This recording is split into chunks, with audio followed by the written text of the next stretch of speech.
Egyptian archaeologists made an extraordinary discovery near Cairo just recently. Drumroll please. The most ancient and most complete mummy yet discovered in the country. Yes, they were keeping it under wraps. The 4,300-year-old mummy was found in a group of tombs close to the step pyramid of Djoser, dating back to the Egyptian Old Kingdom. It was covered in layers of gold. The team also found several other tombs, including one belonging to an ancient Egyptian official and another belonging to a secret keeper who had the power to perform special ceremonies. Another interesting tomb was that of a writer, which featured the largest statues ever found in the area. This vast burial site is also home to more than a dozen pyramids and resting grounds. Probably one of the most famous mummies in the world is that of Hatshepsut. She ruled Egypt like a boss for around 20 years, building all sorts of impressive buildings and creating new trade routes. But when archaeologist Howard Carter found her tomb in the Valley of the Kings, her sarcophagus was empty. However, Carter did find 2 coffins in another tomb, one of which belonged to Hatshepsut's wet nurse and the other to an unknown woman. In 2006, a team of specialists decided to investigate whether that mysterious lady was the queen herself. They found a molar tooth in a wooden box with Hatshepsut's name on it, and when they compared it to a gap in the mummy's mouth, it was a perfect match. Ramesses II was a pretty impressive ruler, but it was his mummy that eventually made history. Now, we don't hear too much about his daddy. Okay, I'll stop. Ramses is considered to be the most powerful pharaoh in all of Egypt, as he reigned for a whopping 6 decades. He also lived to be over 90 years old. Now that's pretty amazing, considering the time he lived in. Ramses II supposedly had over 100 offspring too. Talk about a big family. When he passed away, his body was originally buried in the Valley of the Kings, but some sneaky guys tried to rob his tomb of all his treasures. Officials back in the day weren't having any of that though, so they moved his body to a secret location to keep it safe. Fast forward to the 1800s, and Ramses II's mummy was discovered, along with a bunch flew it to Paris to get it, well, pampered. Problem was, he couldn't just be transported into another country. The only solution available was to give Ramses II his own passport. His occupation was listed as king, and the document even featured his photo. Most mummies aren't necessarily known for having the most hydrated skin. But that of an ancient woman, also known as Lady Di, proves otherwise. No, not that Lady Di. This wealthy lady from ancient times was discovered in an ornate tomb in 1971, and she looked fabulous, if we can say so about a mummy. Thanks to the special conditions in her tomb, like the moisture in the environment and the lack of oxygen, her body was almost perfectly preserved. Her skin was soft, her hair was on point, and she was still flexible. The museum that now proudly displays her mummy also shows a ton of fancy items that were buried with her, like dinnerware and musical instruments. Archaeologists investigated the mummy further and discovered that she passed away from a heart attack at around 50 years old. Even though it hasn't been around for over 2,000 years, Lady Di is still making history. The mummy of Otzi the Iceman was discovered in the Alps in 1991. Austrian authorities initially thought he was a modern mountaineer because he was so well preserved. Turns out, he was actually from the Copper Age. He was found in a mountain pass over 10,000 feet above sea level. Through studying his mummy, we've learned so much about life in Copper Age Europe. For example, we know that he was a native of Central Europe and enjoyed eating meat. He also suffered from arthritis, narrowing arteries, and intestinal problems. But he likely used acupuncture and medicinal herbs to treat these conditions. And apparently, he was pretty handy with tools. He sharpened them just days before his untimely demise. Who knows if he was expecting trouble or just getting ready for some routine work. Now, King Tut and his story is most likely the one that made all mummies famous. This pharaoh passed away at the young age of 19, more than 3,000 years ago. But his mummy is still one of the most well-known in the world. When his tomb was opened in 1922, people went wild because it was still intact, unlike many other royal tombs. It had some seriously blinged-out coffins, including one made of solid gold. Not only did Tut's tomb give us a glimpse into ancient Egyptian history, but his mummy also taught us a lot about the time he lived in. DNA analysis helped identify his parents and revealed that the pharaoh had a rare bone disorder that might have made walking a bit tough. Now, Ginger is most likely one of the coolest mummies you'll ever hear about. He's like a time traveler from 5,000 years ago who's still looking fly with his golden hair and perfectly preserved nails. Ginger was discovered in Egypt and is believed to be the earliest known mummified body. Before people even knew about mummification, they used to place bodies in shallow graves in the hot, dry sand. And since the sand absorbed all the water, bacteria couldn't reproduce and the body was preserved naturally. Now, scientists are not sure if Ginger's preservation was intentional or not, but since he was buried with some pottery vessels, it's likely that whoever buried him knew some serious preservation techniques. If you want to meet Ginger in person, he's currently chilling at the British Museum. One Dutch art collector bought a statue from Asia and ended up finding a weird discovery.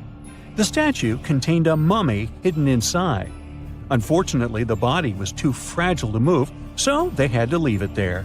The coolest part is that this mummy is over 1,000 years old and was on display for 200 years before being encased in the statue. When scientists did a CT scan, they found out that the mummy was filled with paper scraps covered in writings.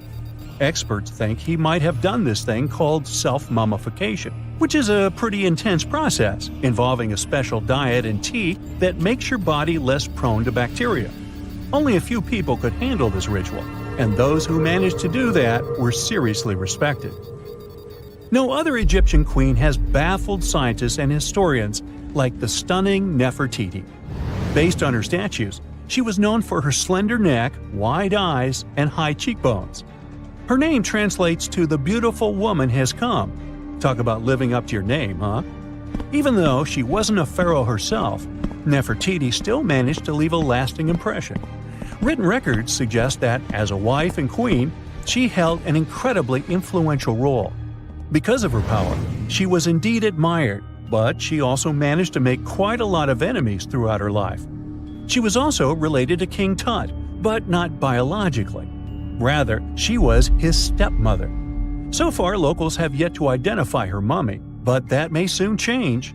A local Egyptologist who has been busy excavating tombs in the Valley of the Kings has found two mummies that he believes could be Nefertiti and her daughter.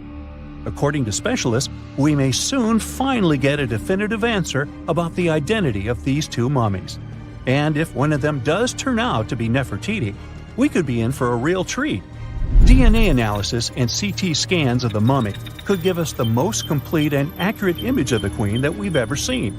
It's crazy to think that we've only scratched the surface of what lies beneath modern-day Egypt.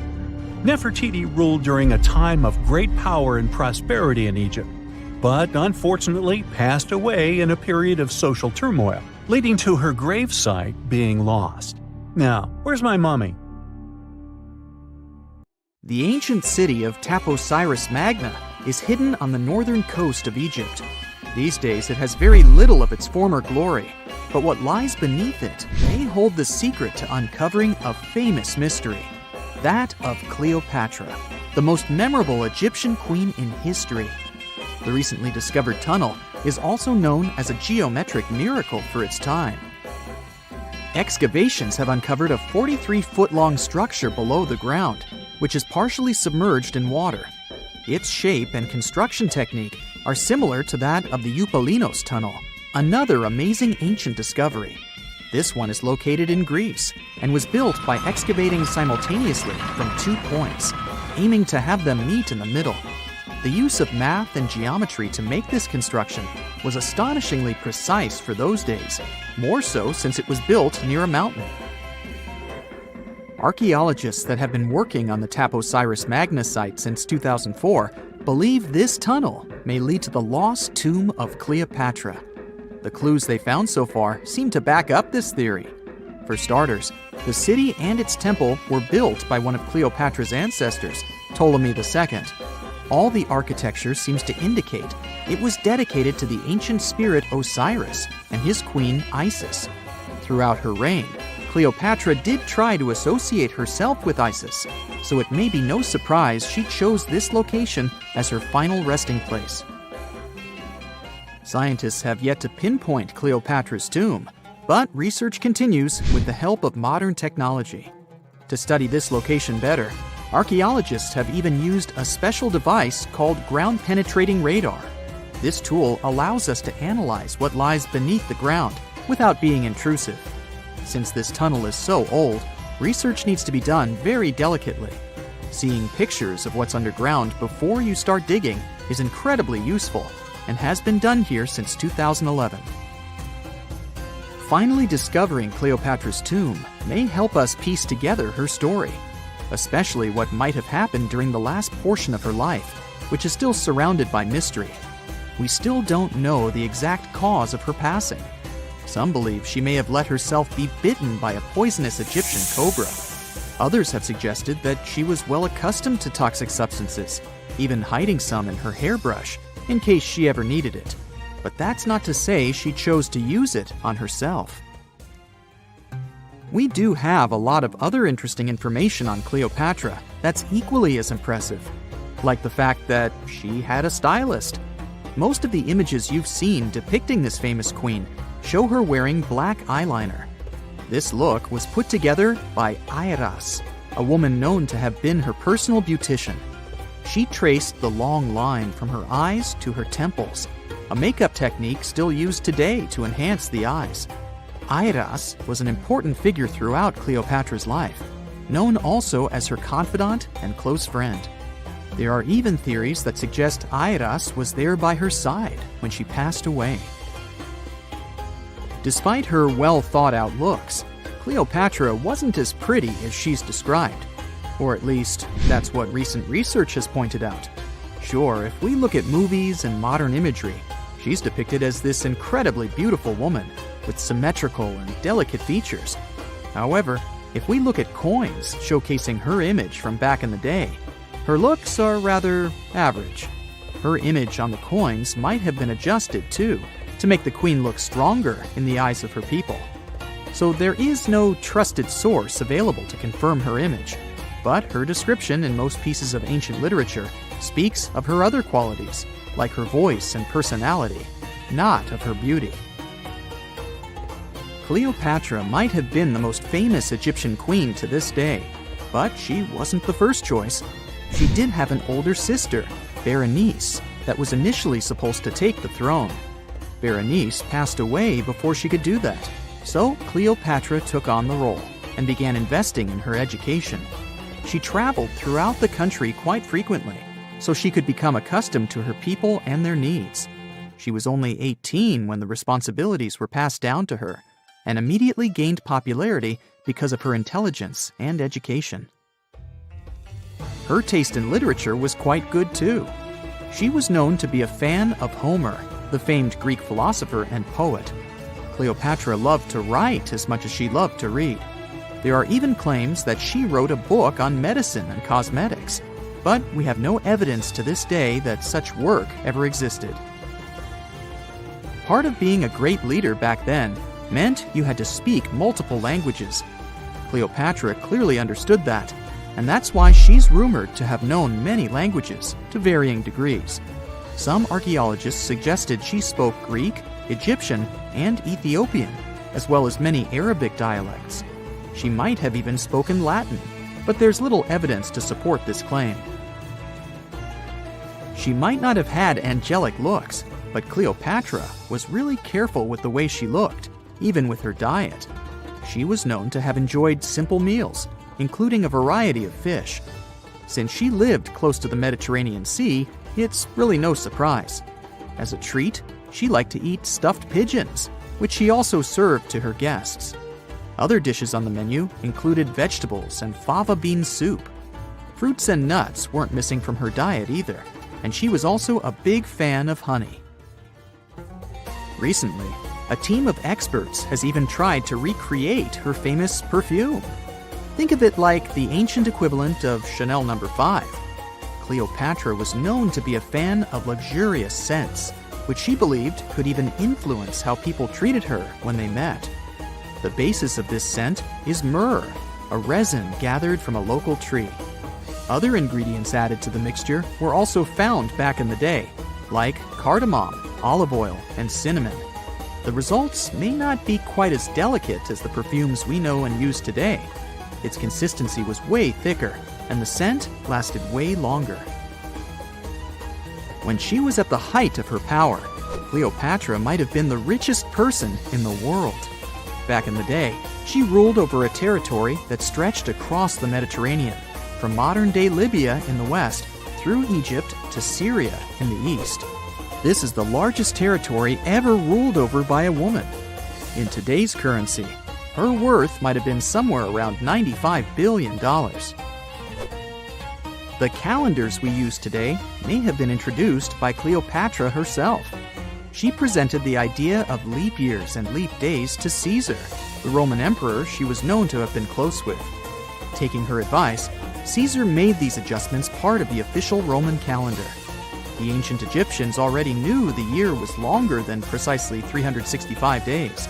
They discovered this by studying the brightest star in the sky, called Sirius, and concluded that a year is actually 365 and 1/4 days long. It was Elizabeth Taylor that famously introduced Cleopatra to pop culture when she played her in the 1963 film bearing the same name. Up until that point, it was the most expensive film ever made. It was originally supposed to cost somewhere around $2 million, but ended up costing a mind-boggling $44 million. That's mostly because of script and production issues. To make this iconic movie, producers created 79 sets from scratch, as well as over 26,000 costumes for the cast. Elizabeth Taylor's Cleopatra costumes alone cost somewhere around $200,000. Thankfully for the producers, the movie made headlines and was well received by critics, making it a box office success. A lot of people associate Cleopatra with another famous Egyptian ruler, King Tutankhamun, nicknamed King Tut. Surprisingly, apart from both of them being Egyptian pharaohs, they have nothing else in common. For starters, King Tut lived around 1,300 years before Cleopatra did, and there is also no connection regarding their ancestry. Cleopatra had Macedonian Greek roots, while King Tut was a native Egyptian. No man shall ever find my tomb. That's what, according to rumors, Cleopatra once said. Rumor has it really wasn't about the gender. She wanted no living soul to disturb her, and I think she meant that no human would ever discover the location of her grave. But, surprisingly, it was indeed a woman who was closer than anyone before to finally discovering the Queen's resting place. Meet Kathleen Martinez, a criminal lawyer turned archaeologist. She got so intrigued with Cleopatra's story that she packed her bags and went to Egypt with no official support and even no permission from the authorities. All she had was pure determination to find the Queen's tomb. Now, you could say Kathleen had always been ahead of the game. She skipped grades in school, mastered piano, chess, swimming, and martial arts, and grew up listening to top intellectuals debating in her home. And she even got her law degree at just 19, and archaeology was her side passion. She had never actually been to Egypt, never dug up a single artifact. But her fascination with Cleopatra went all the way back to an argument with her father in 1990. That day, she walked into his library looking for a copy of Antony and Cleopatra by Shakespeare.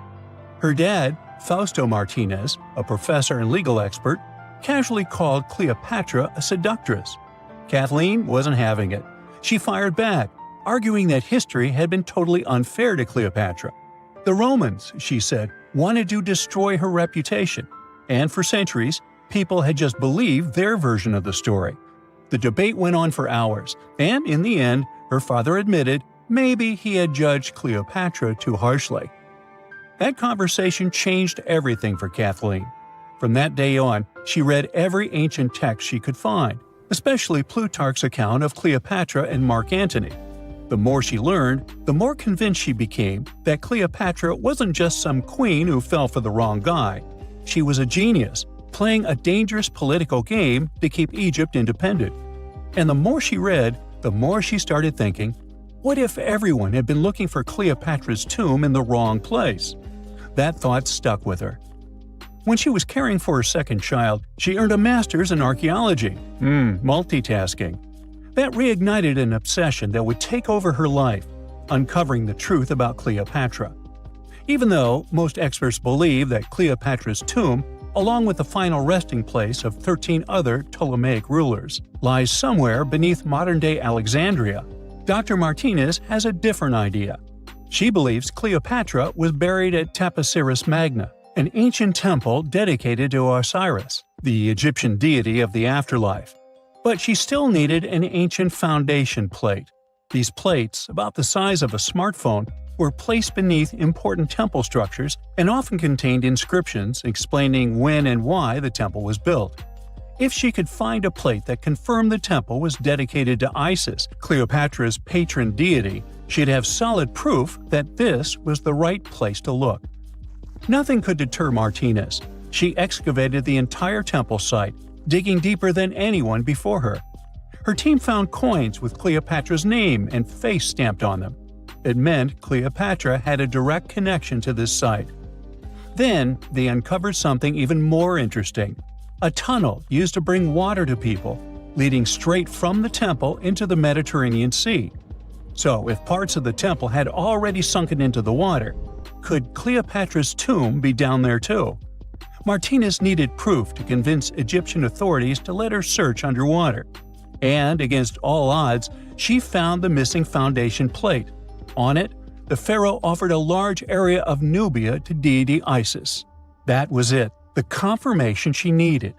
The temple was indeed dedicated to Isis, proving her theory wasn't just speculation. If one temple was on land, Martinez suspected the second temple, possibly Cleopatra's tomb, had collapsed into the sea.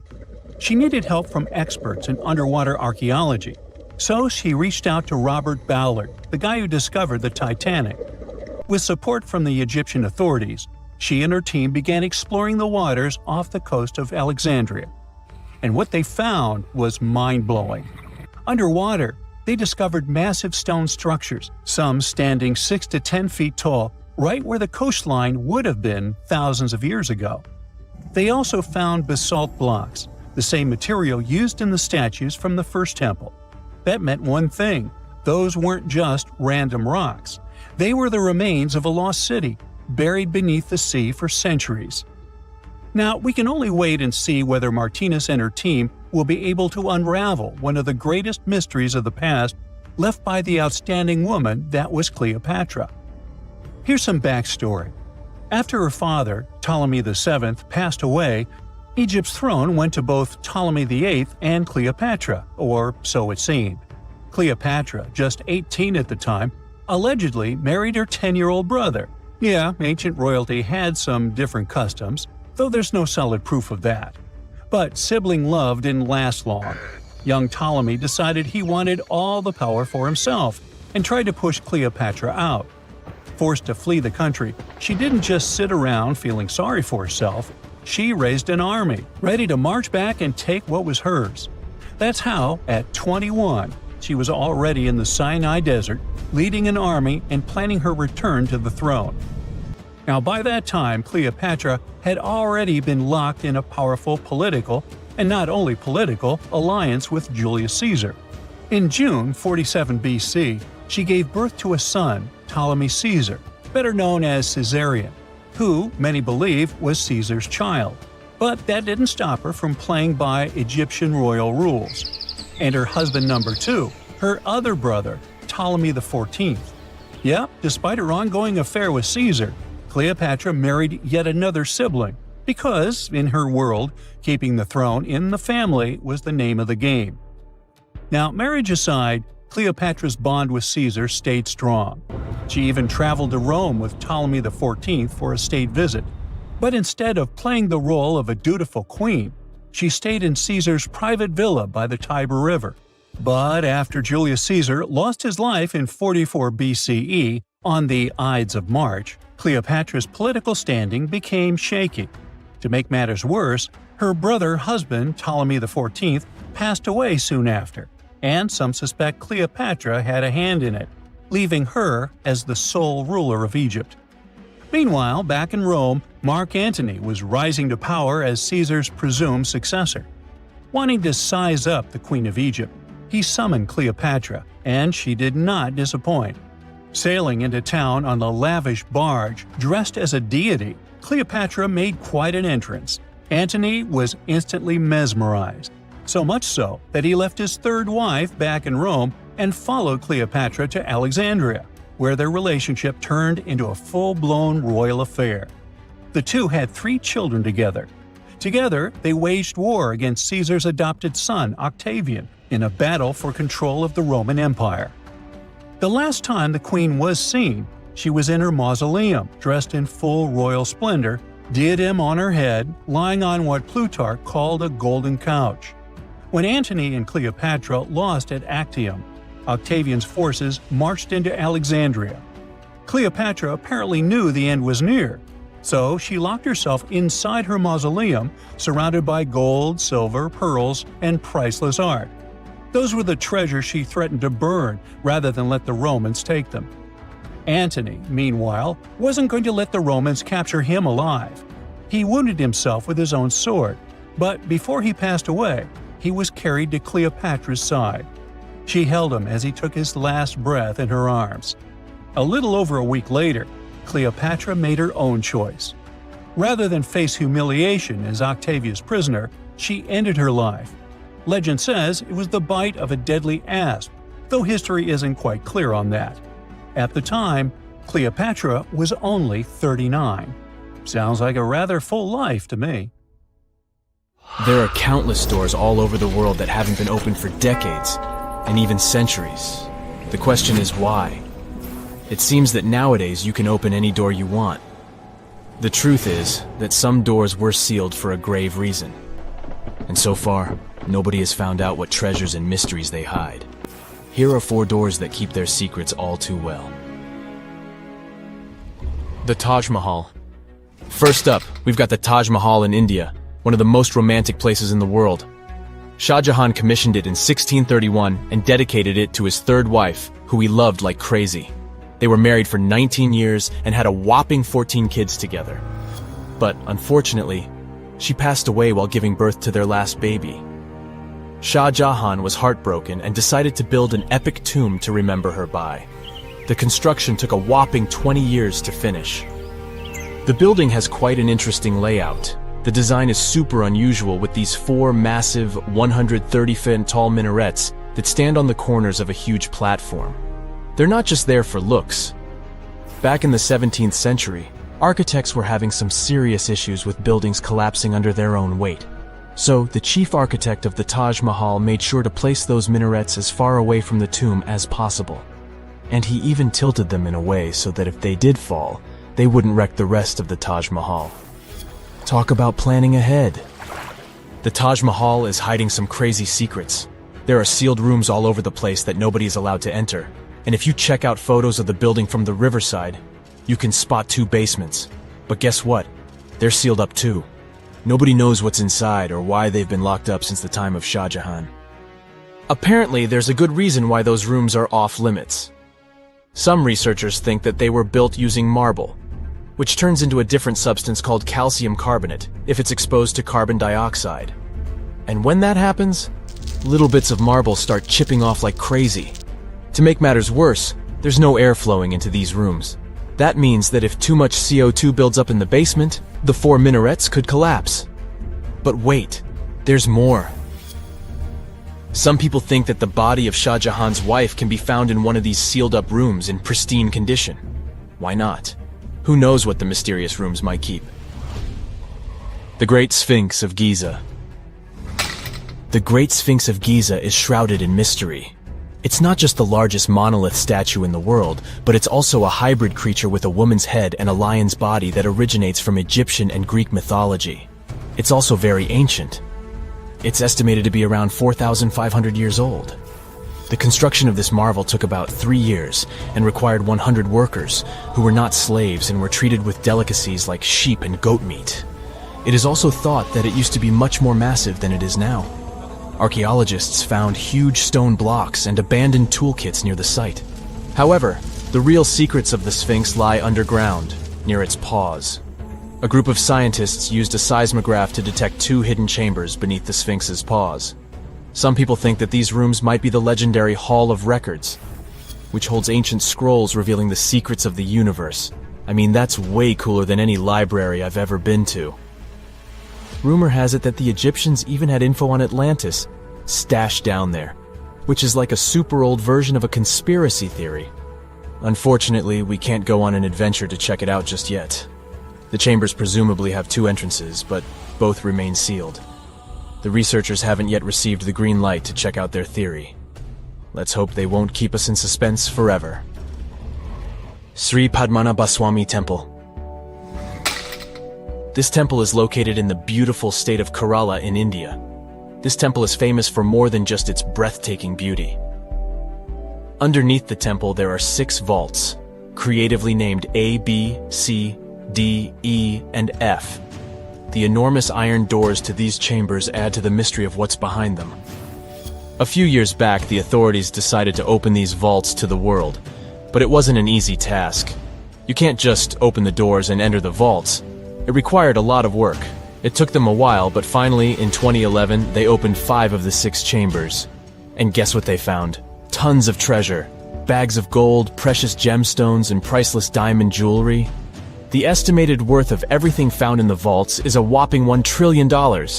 It's like the temple was the real-life inspiration for Aladdin's Cave of Wonders. But wait, I said 5 of the 6. What happened to the last one? Vault B has remained closed, but not for lack of trying. They simply didn't manage to open it. There is even a belief that it's fatally cursed. Legend says that only a saint or sage can break the curse by chanting a specific mantra. But no one has been able to do this yet, presumably because we don't have saints or sages at our disposal. There is also rumor that in the 30s some temple invaders tried to enter Vault B to do some good old looting. But they never reached their target. Apparently terrible snakes materialized out of nowhere and chased the gang away. But of course, this is just an urban legend, and there is not proof of that. However, it is said that the Auditor General dealing with the temple claimed that Vault B had been opened at least 7 times since 1990, and nothing bad happened to anyone who entered. Who knows? Maybe we should send Indiana Jones to check it out. The First Emperor's Tomb. Deep under a hill, completely undisturbed and surrounded by dangerous traps, lies an ancient 2,000-year-old tomb. It belongs to Qin Shi Huang, the first emperor of China. He was born in the Qin state and became king when he was just a boy. But when he grew up and gained full power, he united the warring states ancient China was divided into by conquering them. After that, he created the Qin dynasty. When he died in 210 BCE, they buried him deep underground in a massive tomb. And when I say massive, I mean massive! Back in 1974, some farmers in Xi'an, China, stumbled upon something strange while digging a well, a huge terracotta soldier. This discovery led to an extensive archaeological dig that has continued for over 40 years, revealing a collection of thousands of clay soldiers. The unique thing about these soldiers is that each one has its own unique features, from hairstyles to facial expressions. It's believed that there could be up to 8,000 of these soldiers, but only 2,000 have been found so far. Interestingly, the central tomb, which is believed to be the resting place of the emperor, is still untouched. In ancient records, there are references to a vast underground city that the emperor built, complete with scenic towers, palaces, and whatnot. Sima Qian, a Han Dynasty historian, wrote that the tomb was adorned with treasures and had space for hundreds of officials, but the lack of technology to properly examine the site is what's holding things up. Qin Shi Huang was surrounded by liquid mercury in his tomb, with 2 of the streams representing the major rivers of China, Yellow River and Yangtze. The ancient Chinese believed that mercury could provide immortality, but it could have also caused the emperor's death since he regularly took mercury pills to prolong his life. The dangerous levels of mercury contamination in the soil near the tomb are the main reason why scientists are reluctant to explore it. It could be very dangerous both for people and for the environment. Now, if I had to choose which door to open, I'd probably go for the one that doesn't lead to a tomb surrounded by poisonous mercury. Call me crazy, but I'd like to avoid any potential health hazards.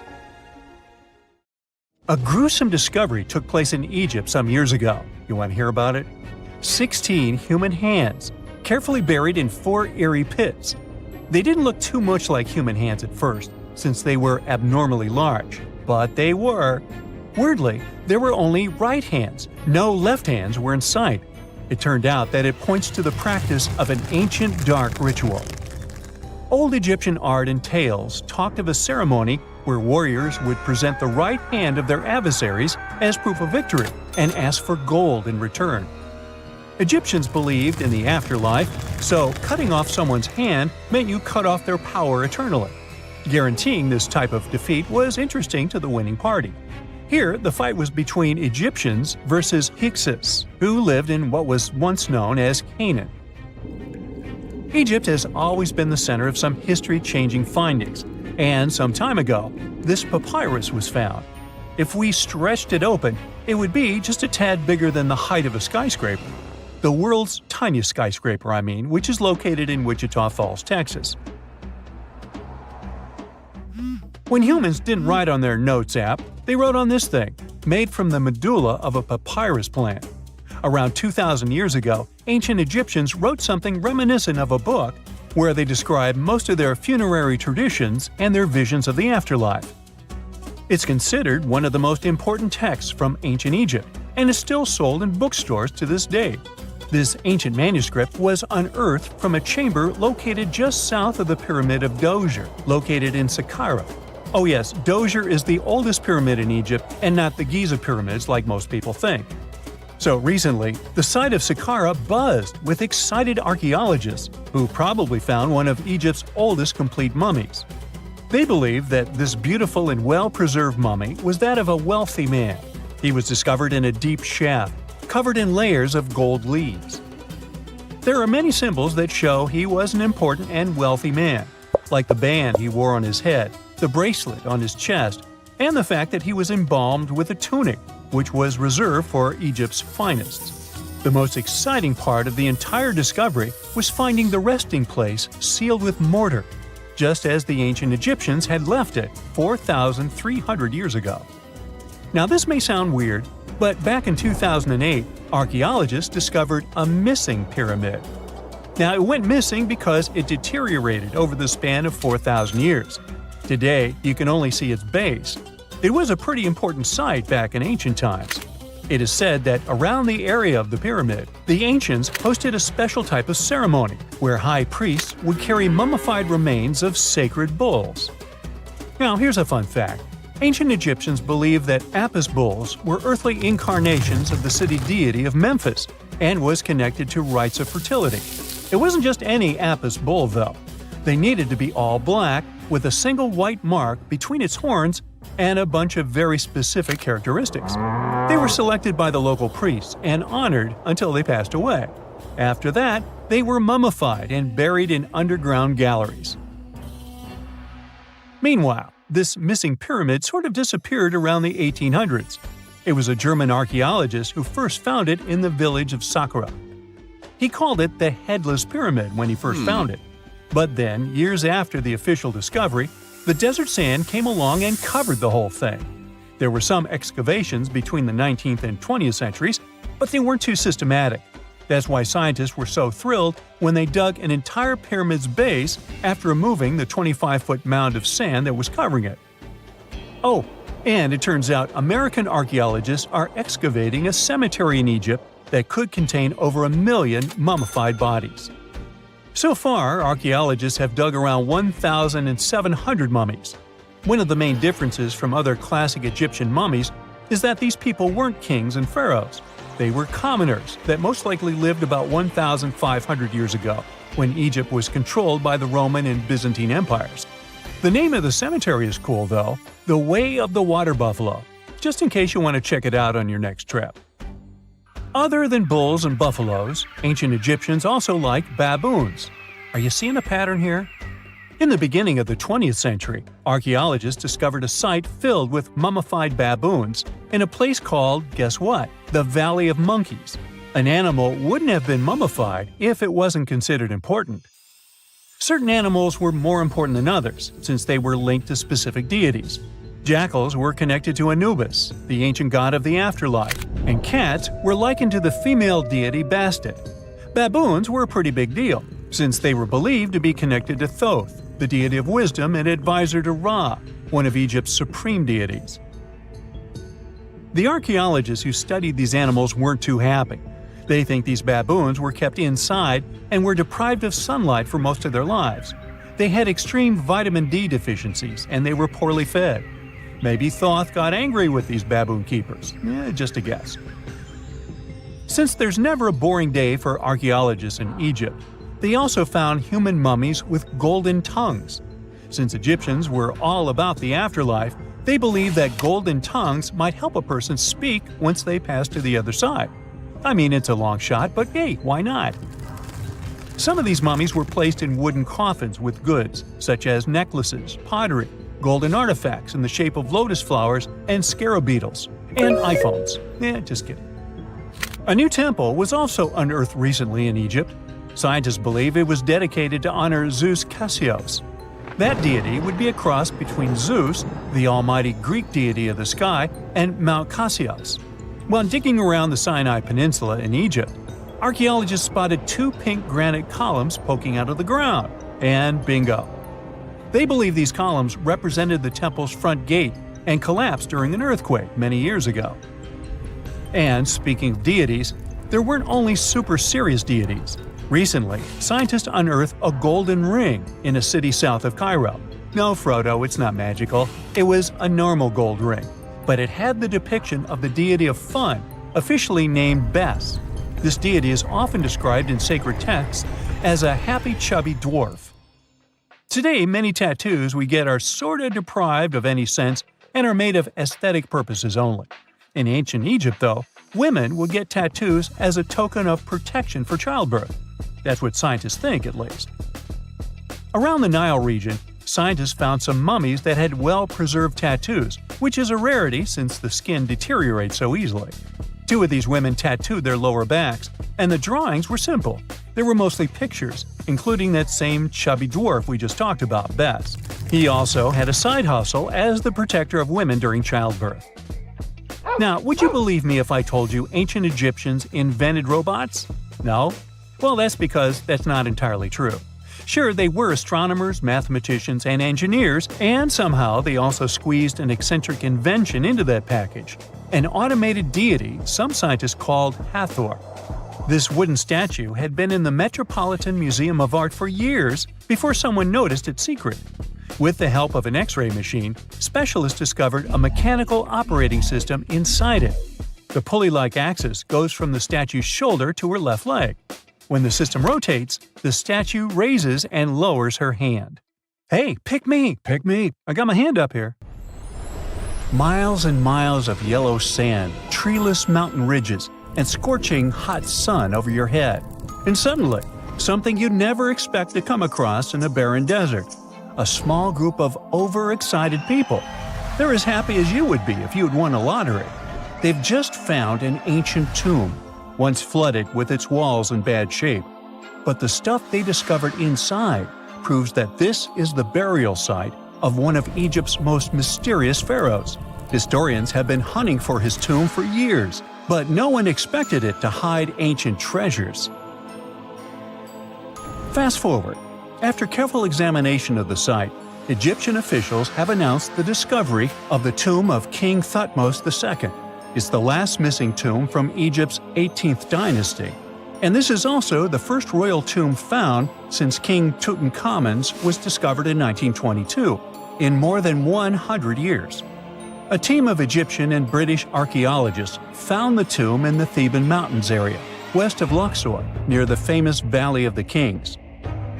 Before this, the site was only known as Tomb C4, but during their excavation, the team found clear evidence proving it belonged to King Thutmose II. Archaeologists actually found the entrance and main tunnel leading to the tomb in 2022. But at first, they thought it belonged to a queen because it was near the graves of Thutmose III's wives. It was also close to Queen Hatshepsut's tomb, Originally, it was prepared for her when she was just a royal wife, but everything changed when she became pharaoh. But we'll talk about this twist of fate a little later. But soon they realized that their discovery was much more significant. They found alabaster jars with Thutmose II's name and the words "deceased king" written on them. That's when they realized that the tomb was actually his final resting place. Sadly, Thutmose II's tomb has seen better days. According to the head of Egypt's antiquities sector and the leader of the Egyptian excavation team, the tomb suffered major damage from ancient floods not long after the pharaoh's death. Water swept through the burial chamber, likely destroying or displacing many of the original artifacts. Much of what had been once inside the tomb was moved elsewhere in an attempt to salvage it. The researchers found out that the tomb had a basic design, with an entrance, a sloping main corridor, and a burial chamber. The corridor was coated in white plaster and rose about 4.5 feet above the floor of the burial chamber. A large staircase and a very large descending corridor of the tomb indicated its grandeur. It took the team a long time to navigate through, though, as the tomb was blocked by flood debris and collapsed ceilings. Only after crawling through a 32-foot passageway with a small 16-inch gap at the top, the worst nightmare for those of us with claustrophobia, were they able to reach the burial chamber. There, they were in for another surprise. They cleared the debris, expecting to find the crushed remains of a burial beneath. But the tomb turned out to be completely empty, and it was not due to robbery. It had been deliberately emptied. The researchers soon realized that the tomb had been flooded since it had been built underneath a waterfall. It happened just a few years after the king's burial, so the contents of the tomb were moved to another location. That's why there was a second corridor in the tomb. It was most likely made to help remove King Thutmose II's body from his flooded tomb. Despite the damage, the excavation team made some really exciting discoveries. They found traces of mortar decorated with blue inscriptions, yellow stars, and fragments from the Book of Amduat, one of the most significant funerary texts in ancient Egypt. The book was meant to guide the deceased through the underworld, ensuring a safe journey to the afterlife. Now, how about we sneak a peek at ancient Egypt's 18th dynasty?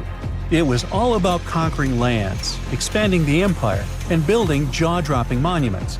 Some of the biggest names from that era, Thutmose I and Thutmose III, both legendary warrior kings who left their mark in history.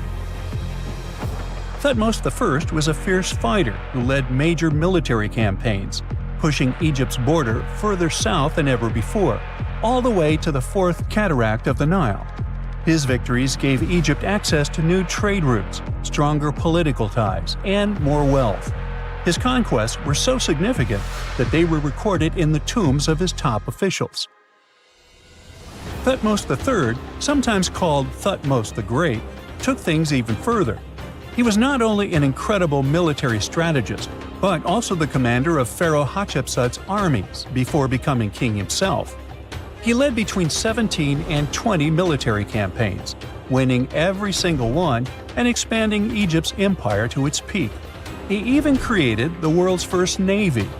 Thutmose III is often remembered as Egypt's greatest warrior pharaoh.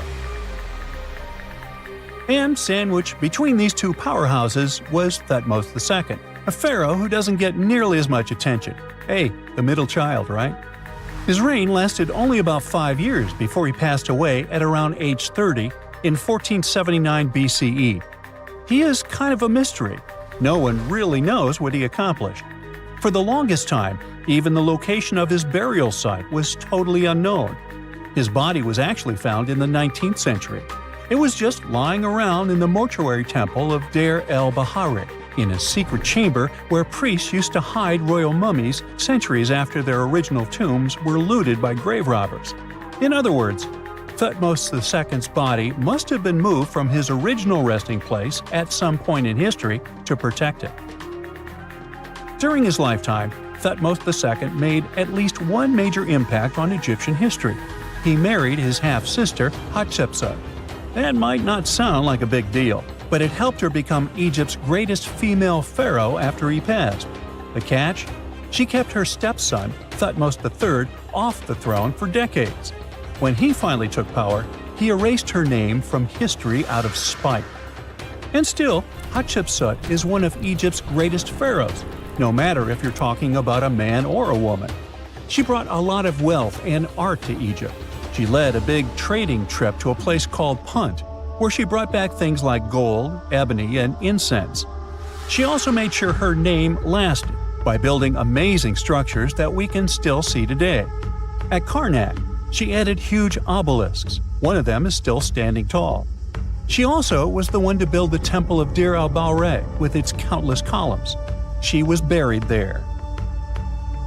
Interestingly, Hatshepsut was often shown in art as a man with muscles and a beard, like how pharaohs were usually depicted. But she made sure there was always something in the artwork that reminded people she was a woman, like calling herself Daughter of Re or His Majesty herself. When she passed away in 1458 BCE, Egypt wouldn't have a female ruler as powerful as her until Cleopatra, about 1400 years later. According to Egypt's Supreme Council of Antiquities Secretary General, isn't that a mouthful?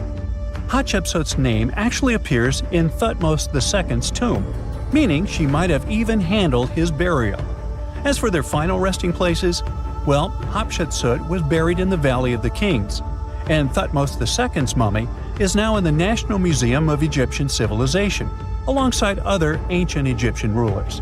It gives visitors a rare chance to see the remains of a nearly forgotten pharaoh. Now, experts consider the discovery of his tomb to be one of the most significant in recent years.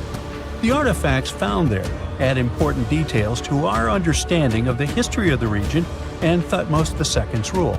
And even though the tomb's design is fairly simple and follows the same architectural style preferred by later Egyptian rulers, its historical importance is undeniable. In any case, the mission isn't over yet. Archaeologists are now focusing on solving another mystery. Where did the rest of the tomb's contents end up? The team is determined to continue their search. Who knows what other secrets they will uncover that have remained hidden beneath the sands for thousands of years. Unlike many other ancient Egyptian burial grounds, King Tutankhamun's tomb stayed hidden and free of unwanted thieves for 3,000 years. One reason was that the tomb was smaller than average and tucked away in a place called the Valley of the Kings. This area was already being extensively explored by the time they stumbled upon Tut's spot. The entrance was all covered in debris from building a nearby tomb, which must have also helped keep it a secret. There were also zero writings or signs on the outside of the tomb. Time passing also played a part in keeping it in amazing shape until the 1920s, when a man named Howard Carter finally made it in. But was Carter that big of a hero? Some recent findings say he might have been sneakier than initially thought. People used to think Carter wasn't just a glorified treasure hunter, he was a true archaeologist. Before Tut, he had been on a relentless quest for Egyptian artifacts. He discovered his interest in these unusual objects when he was a child, and soon started drawing the sculptures and inscriptions that were found in ancient tombs. After stumbling upon the remains of King Tut, Carter spent a decade recording and processing all sorts of objects, like golden thrones, chariots, and statues from Tut's tomb, shipping them down the Nile to Egypt's museum in Cairo. Well, at least that was the official story. More recent discoveries claim that not all of the objects made it to Egyptian officials. A secret letter seems to uncover Carter's little 10 for them, 1 for me policy. The letter in question was sent to Sir Alan Gardiner, a philologist and friend of Carter's, dated from 1922. In these writings, Carter mentioned having found the tomb and was asking his buddy for some advice. In another letter from 1934, Gardiner seems to be thanking Carter for an amulet, which was sent to him as a thank you gift. Carter was adamant that it didn't come from Tut's tomb, but evidently it did. Even the British director of the Egyptian Museum was onto Carter's sneaky endeavors, but couldn't prove it. He compared Gardiner's amulet to others from Tut's tomb, and lo and behold, they were a perfect match. Gardner was so disappointed to have been put in such a sticky situation that he vented to Carter in another letter. Deciding to be a good friend, Gardner didn't throw the famous archaeologist under the bus. Instead, he advised Carter to take those stolen goods back to Cairo, just like he'd advise you to like this video and subscribe to the Brightside channel for more amazing videos on the most unique topics in history. It's not the only shady piece of information on Carter's post-discovery behavior. In 1947, a man named Alfred Lucas, who used to work with a controversial archaeologist, gave some information in an obscure journal in Cairo. He claimed that Carter sneakily cracked open the burial chamber door himself. Then he sealed it back up like nothing had happened before the official uncovering. Now, why would he do that? Well, the same theory suggests that Carter and his crew might have entered the tomb early so they could get their hands on some ancient goodies. Obviously, these people couldn't risk having such objects sold while they were still alive, but made sure they were auctioned off after they passed. Carter, though, never confessed to anything. He made no official denial either, but the Egyptian government couldn't risk any more mysterious disappearances, so they prohibited him from entering the tomb for a while. Some have connected this apparent stealing to the curse of King Tut. If you've never heard of it, know that it became quite the scary tale soon after King Tutankhamun's resting place was uncovered. It claimed that anyone messing with the tomb of the boy pharaoh would face some serious bad luck. It's not all dramatic like a mummy going on an aggressive spree, but word got out that the people involved in disturbing King Tut's lair met some mysterious, untimely ends. The main untimely passing related to this supposed curse is that of George Herbert, the 5th Earl of Carnarvon. He was this British aristocrat who helped fund the search for the tomb. He passed away just a year after the tomb was opened. Now, people love to call it mysterious, but it turns out that Herbert was already in pretty bad shape health-wise when he got to Cairo, and he ended up getting taken down by a regular disease. Now, let's talk numbers. There were a lot of people linked to this tomb opening: security guards, archaeologists, and supporting staff. And sure, a few of them did pass not long after the tomb started receiving visitors. As much as we'd like this curse to be true for the sake of, good storytelling, statistically, if you have a bunch of people connected to opening a tomb, you'd expect some passings just by random chance. The average lifespan for those supposedly targeted by the ancient curse was more than 20 years after the spell was supposed to kick in. Herbert's daughter even lived until the 1980s, that's half a century later. And Howard Carter himself lived until 1935, a solid 16 years after the big reveal.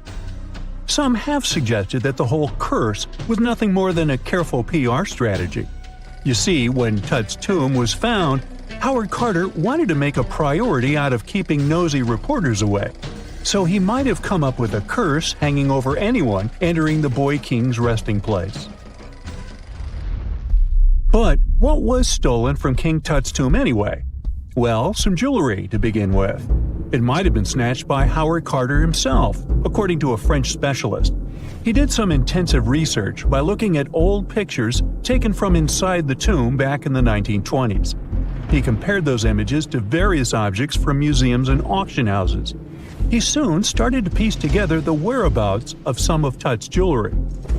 First up, there's this collar that used to be on Tut's chest.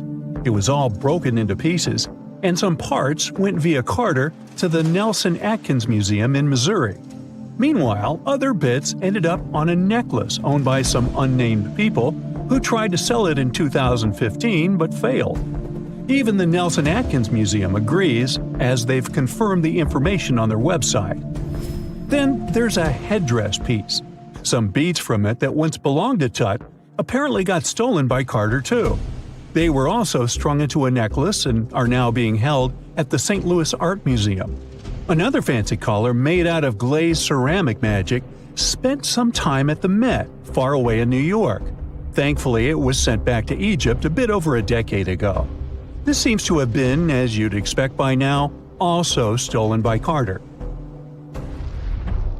Missing artifacts aside, King Tut still gave a ton of amazing objects that helped us learn more about this incredible ancient culture.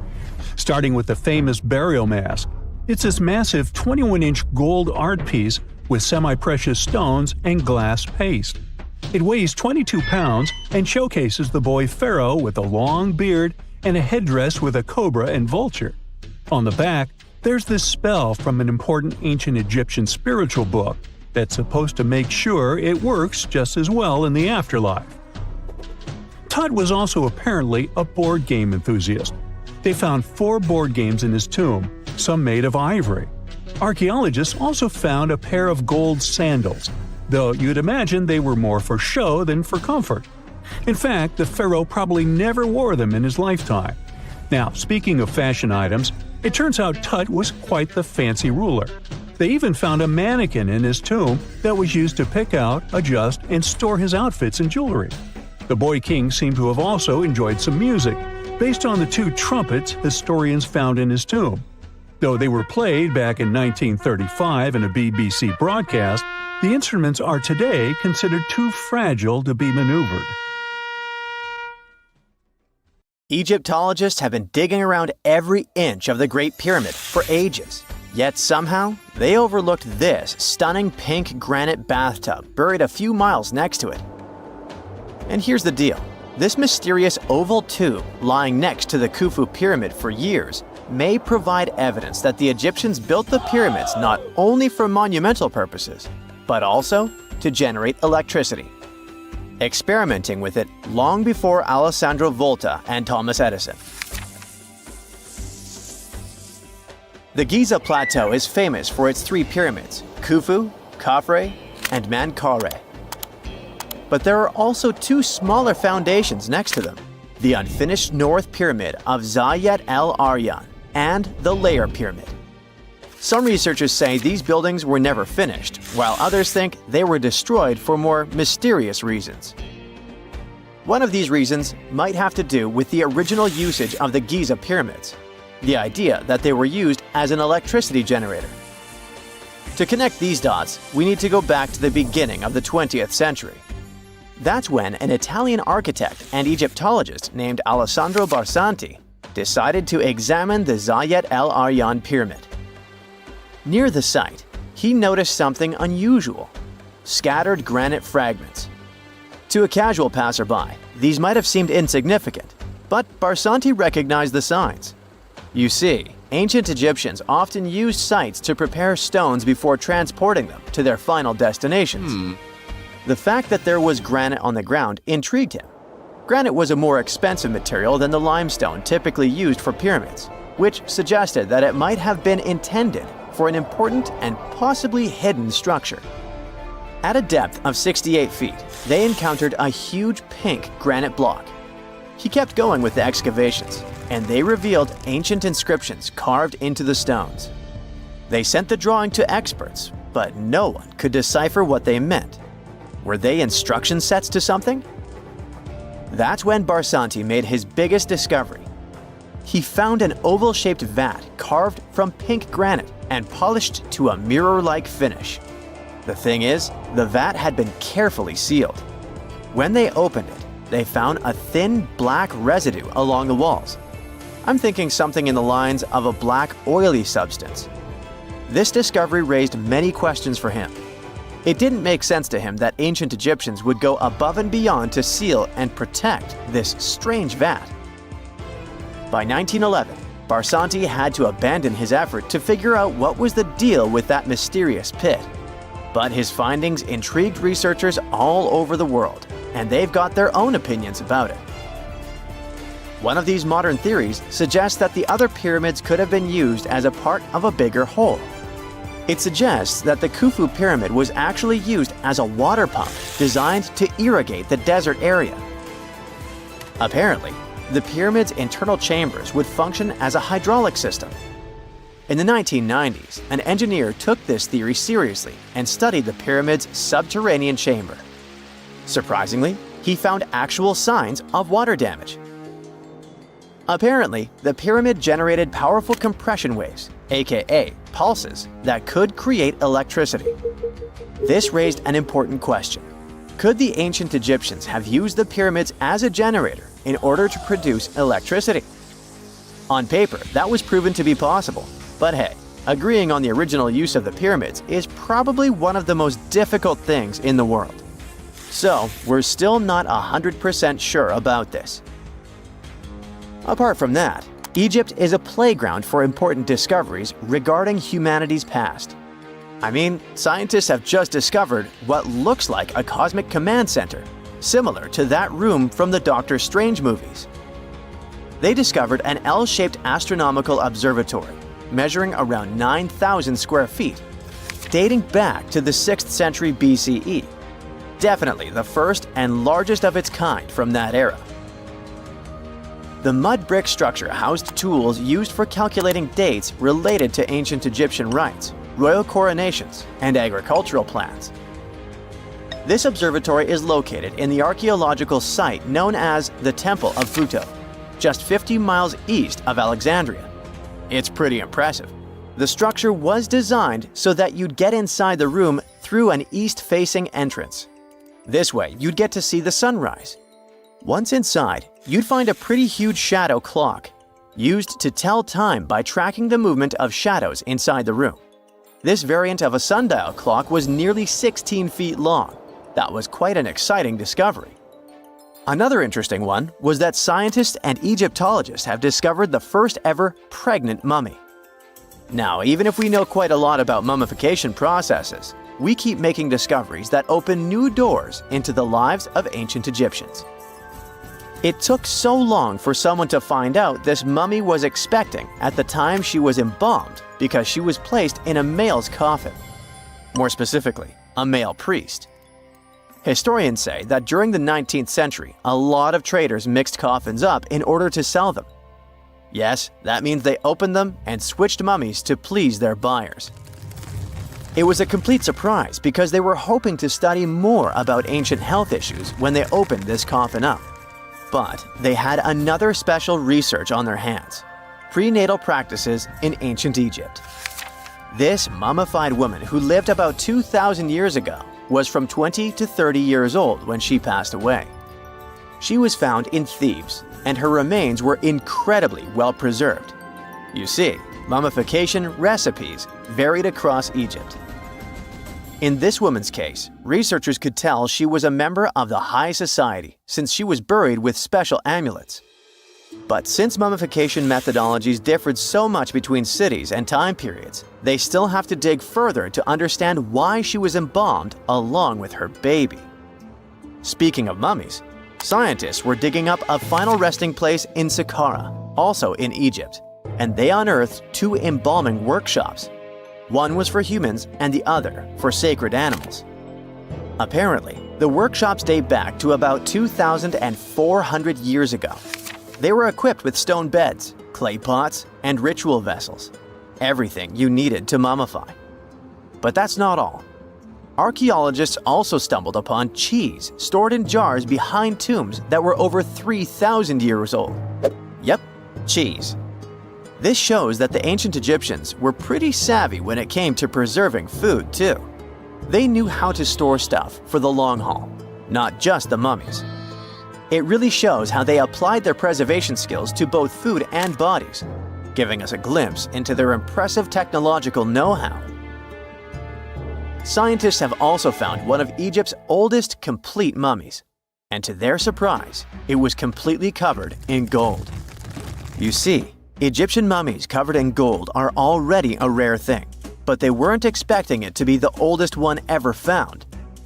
The mummy was quite well preserved, and they could identify that it was the remains of a wealthy man called Hekashepes. Many symbols show that he was important and wealthy, like the band he wore on his head and the bracelet on his chest. He was also dressed in a tunic wrapped with a belt, which was a way to preserve the good appearance of a person after they passed away. To reveal it, they had to open the final resting place with mortar. Basically, it was like they were opening a time machine, just as the ancient Egyptians did 4,300 years ago. If you think about it, it's almost like entering a time capsule. Enough about mummies. Scientists also found something very exciting hovering above the pyramids. they had to use a fancy top-notch radar known as LARIT, aka Low Altitude Long Range Ionospheric Radar, which can see these invisible waves far away into the sky. LARIT helped them discover giant plasma bubbles floating in the air above the pyramids. These bubbles are called plasma bubbles, and they wreak havoc on modern technologies. I mean, they can disrupt GPS and phone signals for hundreds of kilometers in diameter from where they're located. These bubbles are massive, sometimes as big as cities, and they're caused by the sudden depletion of charged particles in the ionosphere. So, instead of spreading out evenly throughout the ionosphere, they stick together in this wave-like form. This was a pretty important discovery because it can help scientists understand how to prevent these waves from messing with our technology. This just in, the world's oldest pyramid was built during the last ice age. And I'm not even talking about Egypt. I'm saying our ancestors might have spewed a 27,000-year-old pyramid in West Java. Gunung Padang is not exactly shouting pyramid. It's more of a mound with huge scattered stones tossed all over it. But local people seem to revere it, and they have for centuries. It wasn't until recently that the Indonesian authorities decided to excavate a bit deeper to see what all the fuss was about. They ended up finding the remains of a human settlement. It was rather unexpected, since the mound is pretty high up. This excavation could only prove there were humans in the area as far back as 45 BCE, which sounds reasonable. It was up to an Indonesian geologist named Donny Hillman to prove that Gunung Padang is the world's first pyramid. He used all sorts of new technology to support his claim. Our guy used carbon dating, which digs deep into the earth and takes whole chunks of soil. He found layers and layers of constructions, like he was digging up Rome and finding ancient buildings buried in the ground. His research proved that there had been caverns and even rooms down there, which could only mean one thing: humans. As for the rocks located up in the mound, they were most likely strategically placed by the people who lived there back in the day. They needed a place to meditate, so they arranged things in a harmonious way.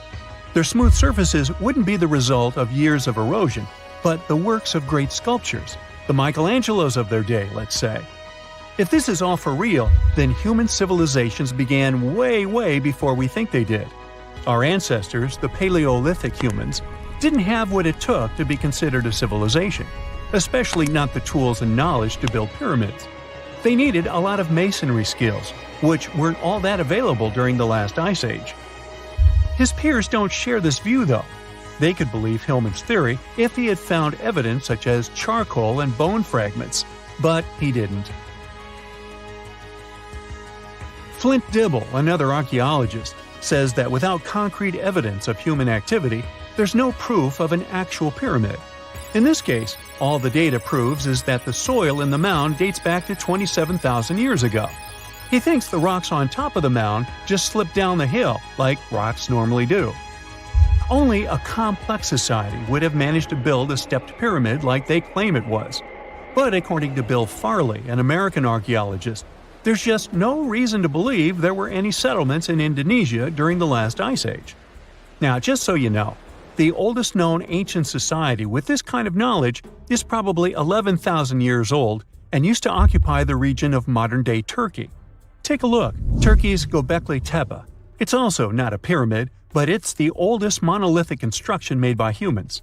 Back in the Neolithic period, a lot of people settled there, and there are proofs for it.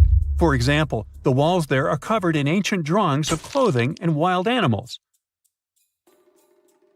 Until recently, the title of the world's oldest pyramid went to a three-sided construction known as the Djoser Pyramid in Egypt. Djoser is located just a few miles south of the Giza complex in a town called Sakara. It made its way to popular culture more than once. In the 18th century, it became a common feature in European paintings. Young men from the cultural elite did a grand tour around the world, and Sakara was at the top of their list. It was also featured in the video game Assassin's Creed, with a digital representation way more accurate than many historical drawings of the thing. That was kind of a big deal in ancient Egypt, to build pyramids for kings to spend their afterlives. And if you thought the Khufu pyramid was the oldest one in the world, Well, Djoser was built 70 years ahead of that time. The development of new technology has allowed archaeologists to make groundbreaking discoveries, and a new, or should I say ancient pyramid in South America might win the title in dispute. It turns out that pyramids were also pretty fashionable in the Americas in the old days. Among them are the iconic pyramids of Guatemala's Tikal temple complex, the same ones that appeared in Star Wars No. 4. But to find the oldest pyramid in the Americas, one would have to travel to Peru. Deep in the Peruvian desert, archaeologists stumbled upon a sprawling ancient metropolis known as Caral. At first, researchers believed that the settlement was pretty recent, since the site was way too complex for ancient technology to handle it. As we said, Caral is a desert town, like Las Vegas, but without all the hoopla. This means no easy access to water. And for cities like these to thrive, they need a considerable irrigation system, which leads us back to complex technologies. The Peruvians surprised us all with this new discovery. This site was huge, filled with an amphitheater, houses, and religious buildings. The whole thing probably sprawled through 370 acres.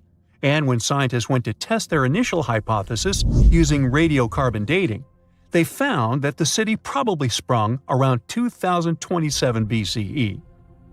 On the site, archaeologists found 6 pyramids that could possibly predate the one in Sakara. As far as they know, both civilizations coexisted in the same time period, in opposite parts of the world. But since researchers can't pinpoint the exact age of Caral's pyramids, it's pretty hard to guess which civilization completed their pyramid first. If only we had a crystal ball. Now, it just so happens that the shape of a pyramid is something that nature is able to produce all on its own, leaving us modern-day humans a bit confused. A classic example is the Japanese side of Yaonagani, which also goes by the name of Japan's Atlantis. The entire monument is about the size of 5 football fields and the height of a 5-story building. Explorers and scientists believe that Yaonagani dates back to 10,000 years ago. For Japan's top marine geologist, Professor Masaki Kimura, Yaonagani is the heritage of a lost civilization. Kimura has dived into exploring the ruins over 100 times over the past 10 years. To him, there are clear signs of human activity down there. Check out this triangular-shaped pool on the monument's surface. Kimura thinks it's actual proof of humans, because this triangle-shaped concave is a historical symbol of water fountains in the region. As it happens with a lot of these cases, not all scientists are convinced the same. For many, Yaonagani is probably the result of thousands of years of erosion, and the fact that the monument is composed of one massive rock leads them to believe it is not really human-made. Sure, these huge basalt columns may look like the ruins of a palace, but they're most likely the result of the intense volcanic activity in the region. And speaking of natural formations that really look like a human made it, a pyramid on Mars has been a hot topic lately. Humans have been keenly trying to prove that there is life on Mars for quite some time. But some are stretching it really far, saying that little green or gray people built a pyramid on the planet to try and build their own civilization. This picture was taken over a decade ago by the Mars Reconnaissance Orbiter, the MRO, but it started to resurface recently. It shows what looks like a 3-sided pyramid. Some people claim that the smooth side of the pyramid could only be the effect of otherworldly work. Then science comes along and explains that Mars is home to one of the deepest canyon systems in the whole solar system. The so-called pyramid is located in what is known as the Kandor-Chasma region.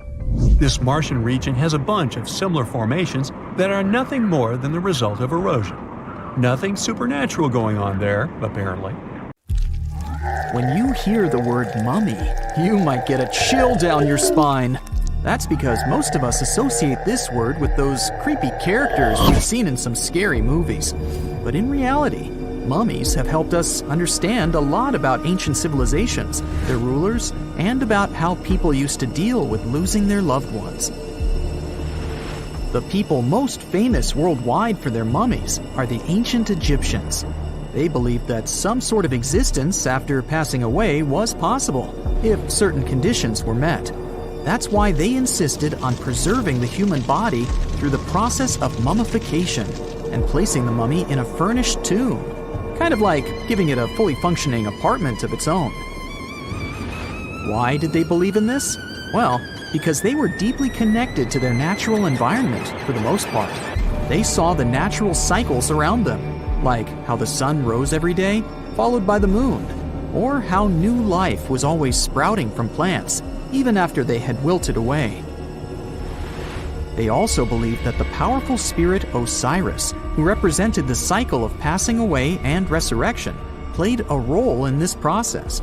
To prepare for the afterlife, the ancient Egyptians followed certain rituals, like mummification, which involved using materials like honey, resins, and incense to preserve the body.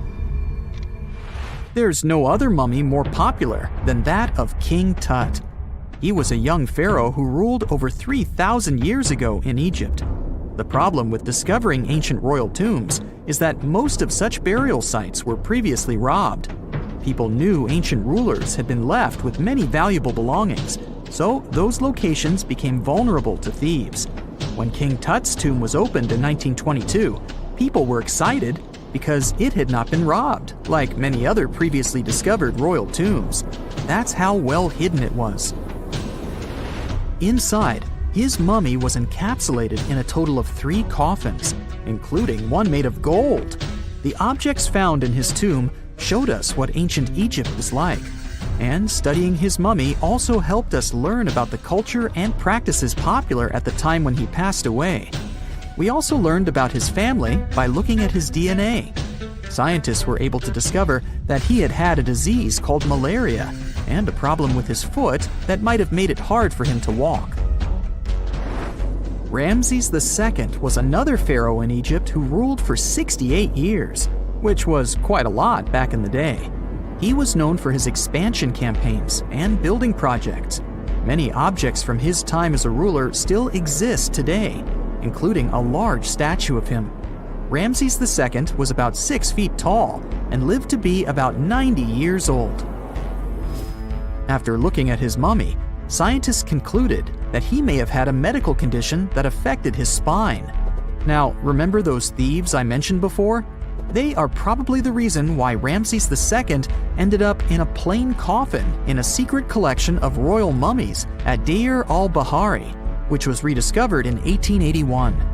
Thankfully, archaeologists were able to identify him because his journeys had been recorded on his wrappings. The process was really tedious too. In fact, in ancient Egypt, the mummification process could take a staggering 70 days to complete. A special person would say a very specific speech while delicately handling the body and drying it out using a type of salt called natron. They also used linen and resin to make the body look more lifelike and to wrap it in cloth. The tomb was equally as important for ancient Egyptians.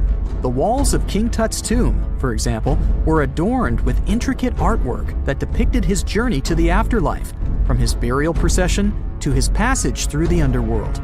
The ancient Egyptians believed that everyone made this journey after passing away, and they filled their tombs with items and paintings to help the person in their spiritual travels.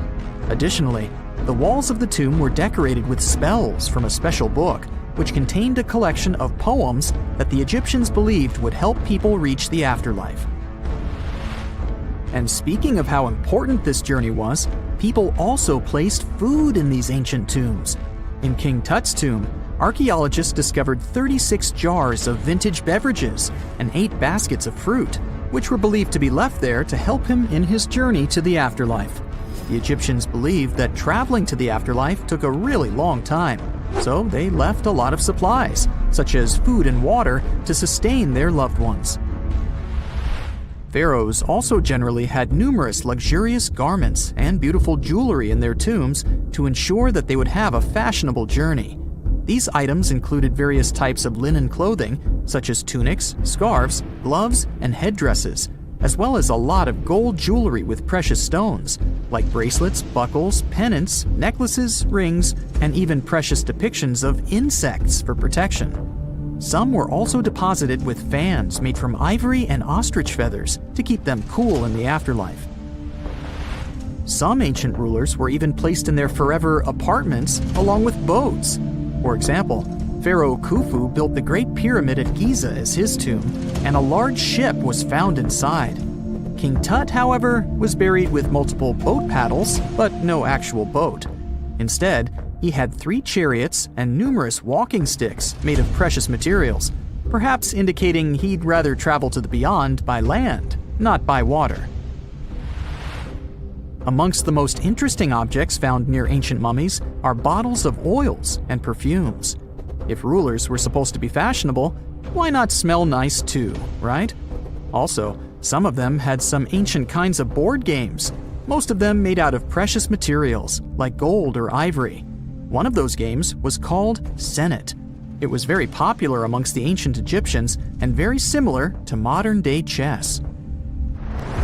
The ancient Egyptians may have the most famous mummies out there, but they weren't the first to invent the procedure. In fact, it all started in South America with an ancient civilization named the Chinchorro. As far as we know today, these people were the first to mummify their loved ones that had passed away. They did it somewhere around 2,000 years before the Egyptians started their own rituals. Sure, we can tell a lot about ancient rulers by studying these mummies, but until recently, we had no idea what they really looked like during their lifetime. Not so long ago, though, some very special mummy paintings were found by archaeologists studying ancient Egyptian objects. These mummy portraits are highly detailed paintings of individuals that were made while they were still alive. Such paintings were often painted on wood, as opposed to the classical portraits we all know about, which are painted on canvas. They are known for their realism and beauty, and have even been used by researchers to diagnose diseases by comparing them to the corresponding mummies. Some of these portraits also include depictions of jewelry, which was later found on the mummies. The recent discovery of these mummy portraits in Central Egypt is significant, as it marks the first time in over a century that such paintings have been found. Mummies appeared all around the world naturally, too. Mummification can occur without people intervening because of natural conditions, like extremely cold or hot environments, places with a lack of oxygen, or accidental exposure to chemicals that preserve the body. These conditions don't allow bacteria to grow, resulting in the body remaining more or less intact. Famous Otzi was one of these mummies. We know today he was a man who lived around 5,000 years ago in Europe. But upon his discovery in the Alps in 1991, Austrian authorities initially believed that he was a modern mountaineer because of how well preserved the body was. However, after the Iceman was removed from the glacier, it was determined that he was actually from the Copper Age. Something strange is lurking beneath the sands of Giza, and scientists have no idea what it is. Archaeologists just found a hidden structure near the Great Pyramid using advanced ground scanning technology. What's inside? Nobody knows, but excavations are already underway. The Great Pyramid of Giza is one of the most famous monuments on Earth, but it doesn't stand alone. It's surrounded by an ancient necropolis, a massive royal graveyard filled with tombs and monuments. They belong to pharaohs, nobles, and other high-ranking officials. Most of these tombs are above the ground. They're called mastabas, rectangular, flat-roofed tombs built from limestone or mud brick, and they've been studied for decades. But from old movies, we know that these weren't simple graves. They have deep vertical shafts leading to underground burial chambers, where the past was sealed away for eternity. And recently, archaeologists found one curious empty space in the cemetery, a completely unexplored patch of ground. No mastabas, no visible ruins, nada. For years they ignored it, but between 2021 and 2023, they decided to investigate. They didn't dig though. Instead, they used a technology that kind of acts like X-rays for the ground. These radars let scientists see the secrets hidden there. And there was something hidden beneath the sand, something deliberately buried and forgotten. A two-part underground structure. One part was shallow and L-shaped. It's about 33 feet long and buried just 6.5 feet deep. But below that, a deeper, more mysterious anomaly. a structure completely different from anything else in the area. They called it a highly resistive anomaly, which means it's dense and solid, likely made of stone, sand, or even metal. And still, no one has a clue what's inside it. Now, it's clear that humans made the L shape. It wasn't formed by nature. And the shallower structure might have been an entrance to whatever is hidden below. But they only have some theories about what might be hidden there. It's also filled with sand and gravel. It was probably deliberately backfilled after its construction, perhaps to preserve this. Why? Well, we don't know yet. The archaeological team will need to excavate to understand what exactly this thing was and why it was built. The first guess is a lost burial chamber. Many tombs in Giza have underground burial sites, but most have clear surface markers. This one, for some reason, has nothing, but it could be one of them. The second guess is an ancient offering chapel. Egyptologists know that some chapels were built in this shape, but usually they were above ground, not buried like this. And finally, it might be something we've never seen before. If this turns out to be a new type of structure, it could rewrite what we know about the burials of pharaohs. The only way to know for sure is to dig it up, and that's exactly what's happening right now. Excavations are already underway. Archaeologists are racing against time to uncover the truth. But there's a real danger there too. Giza's fragile ancient structures need to be handled carefully. Otherwise, they could be damaged beyond repair. So all we can do is wait for the truth. Now, these tombs always held fascinating mysteries. Unfortunately, we'll never learn tons of these mysteries because of some relentless tomb robbers. Egyptian tombs were built to guard the bodies for eternity. But that absolutely didn't stop people from breaking in and stealing everything valuable inside. They've been bothering these ancient sites for thousands of years, starting way back in Pharaoh's times. Many of the most famous tombs, including those in Giza, Sakara, and the Valley of the Kings, were looted. It was a common practice in ancient Egypt. And they were serious about this whole thing. They dug secret tunnels to bypass traps and walls, bribed or threatened tomb workers to get inside knowledge, cracked open sarcophagi to grab gold, jewelry, and artifacts. And by the time modern archaeologists got to most of these tombs, they had already been picked clean. The reigning pharaohs got tired of this infuriating nonsense. The Valley of the Kings, the famous burial ground of Egyptian royalty, was supposed to be the ultimate safe zone. Tombs were built deep underground, hidden in the desert. Passages were sealed with giant stone blocks. False doors and traps were added to confuse thieves.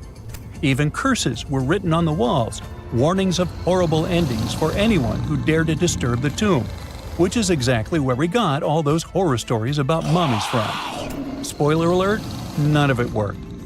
Most tombs in the Valley of the Kings were fully robbed within 100 years of being sealed. Even King Tutankhamun's tomb, one of the most famous in history, was broken into twice in ancient times. Some of them decided to try and fight back. The New Kingdom rulers built hidden unmarked tombs in a way that should have prevented the looters from finding them, but didn't work. Some pharaohs, like Ramesses II, were moved in secret to prevent their bodies from being stolen. Nope, didn't matter. The grave robbers always won. That's because tomb raiders weren't just random thieves. They were skilled, organized, and well-connected. They knew exactly where to look. Many were the ones who had built these sites in the first place, and they knew where the entrances were. If they couldn't smash through the doors, they'd dig through the walls, floors, and even ceilings to break inside.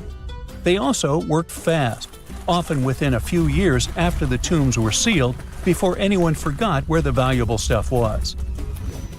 The Khufu's pyramid, the one that's next to this newly discovered structure, was looted long before modern times. The one thing left inside when explorers got there? An empty granite box where the sarcophagus used to be. Unfortunately, it's not just about gold. History itself gets stolen during these raids. Ancient Egyptians wrote detailed records of what exactly and where they buried. So when archaeologists compare these lists to what's found, they can see what's missing, which is often everything valuable. Most artifacts don't end up in museums. They just disappear into private collections, where they can never be studied again. Which is, of course, completely unfair. In fact, a few countries have had enough and started passing laws to take historical artifacts back from private collectors. In Italy, if you own an ancient Roman artifact, you must prove you got it legally. China is actively hunting down stolen artifacts, and they must find ways to retrieve it back from the Western collectors. In Egypt, they passed new laws making it illegal for private citizens to own any ancient Egyptian artifacts at all. Other countries, like the US, the UK, Germany, or Switzerland, are completely fine with rich guys owning their history. The British Museum is built on looted things. European empires invaded half the planet and took whatever they wanted back home. Their museums are often full of such stolen artifacts, and unfortunately, they refuse to give most of them back. For example, the Rosetta Stone. It was taken from Egypt by Napoleon's army, then stolen again by the British after they beat the French. Egypt has been demanding to return for years, but they still can't get it back. Or the Parthenon marbles. These magnificent massive Greek structures were taken from the Parthenon in Athens by a British lord in the 19th century. Greece has been begging for them back ever since, but the UK doesn't feel like it. Not to mention tons of Mesoamerican artifacts, scattered in various museums across the world. European explorers raided Mayan and Aztec temples, took statues, jewelry, and sacred objects, and now Mexico is fighting to get them back. Well, wouldn't it be surprising even if this mysterious underground chamber has somehow been looted already? But if it's a newly found place, could it be one of the few that escaped the hands of grave robbers? Could there still be ancient artifacts, untouched for 4,500 years? We can only hope that those guys didn't get there first. It's like archaeology woke up recently and decided to spice up the news with its history-changing discoveries. From unearthing dinosaur fossils in peaceful Iowa to translating bad news from ancient Babylonian texts, history is revealing its secrets like never before.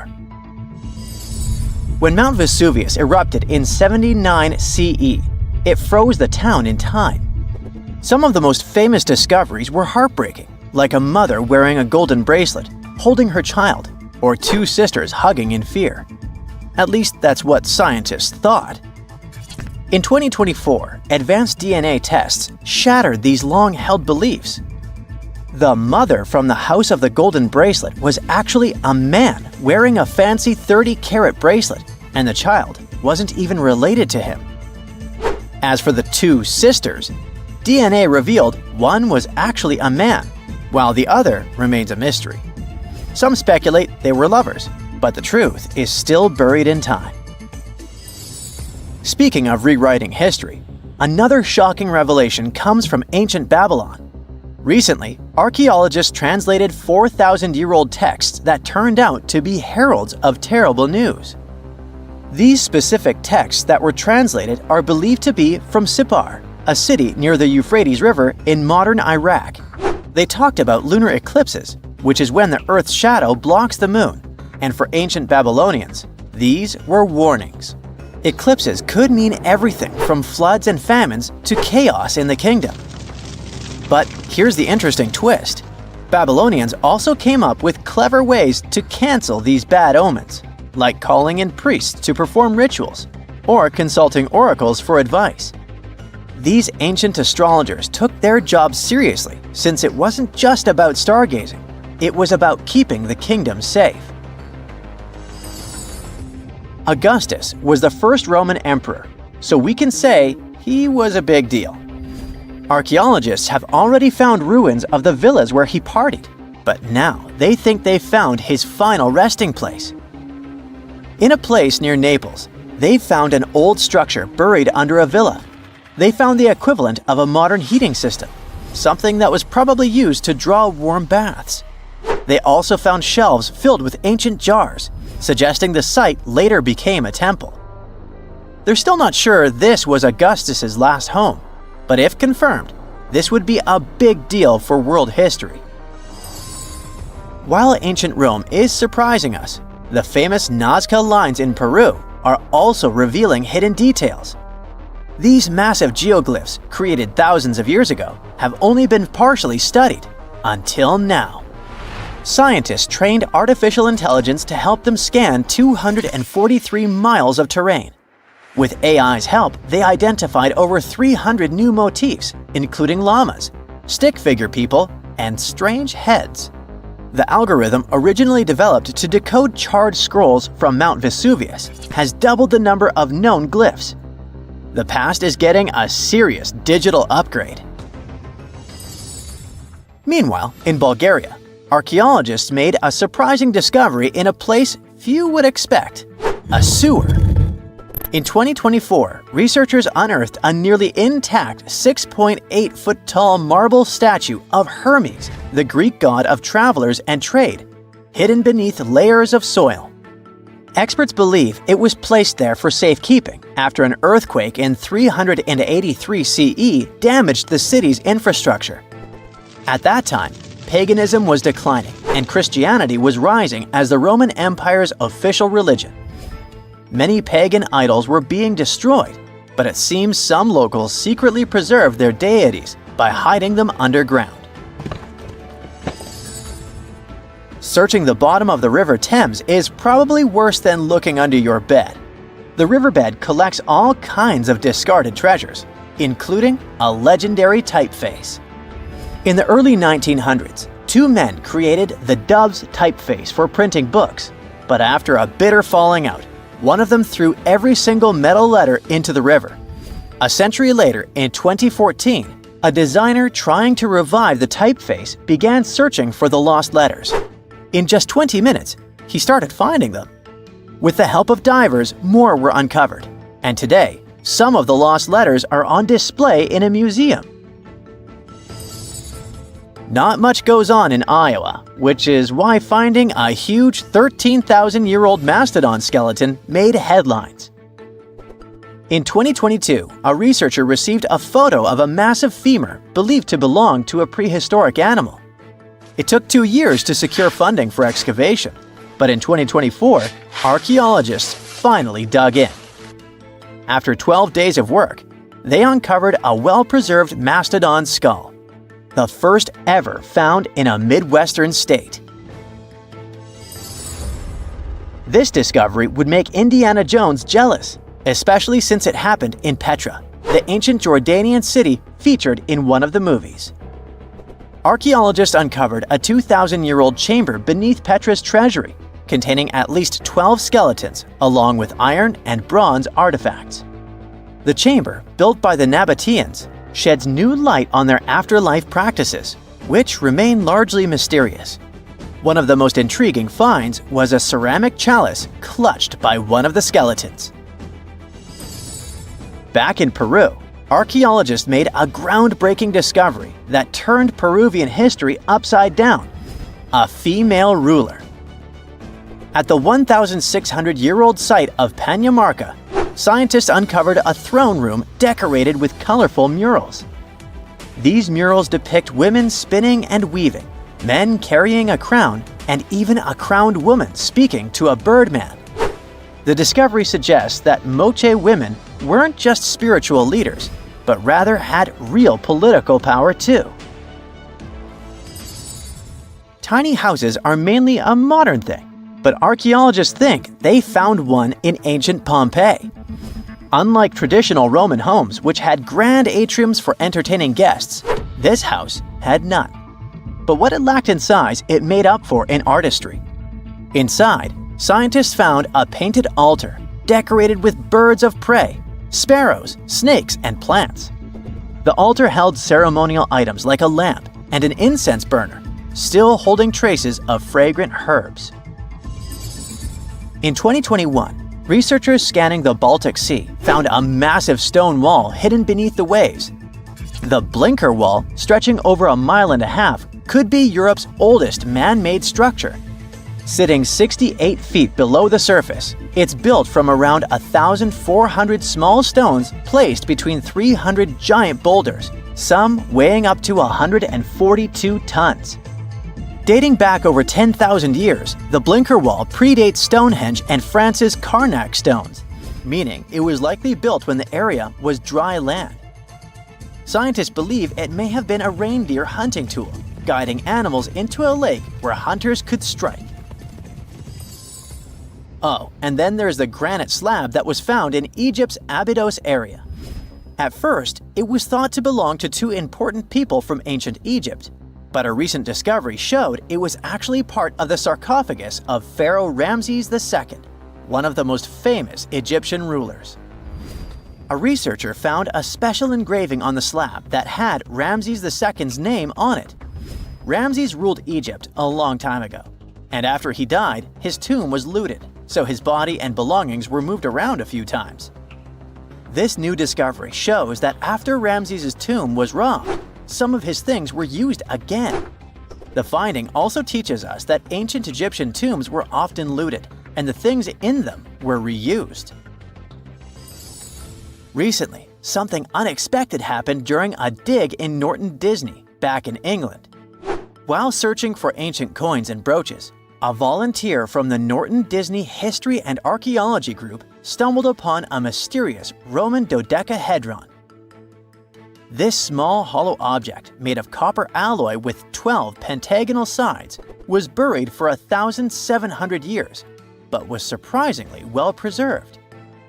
Though over 30 of these strange objects have been found in the UK, no one knows for sure what they were used for. Some think they might have been measuring tools or calendars, while others believe they were used for rituals. The Norton Disney Group thinks these dodecahedra were likely symbols for religious ceremonies, as many show no signs of wear from daily use.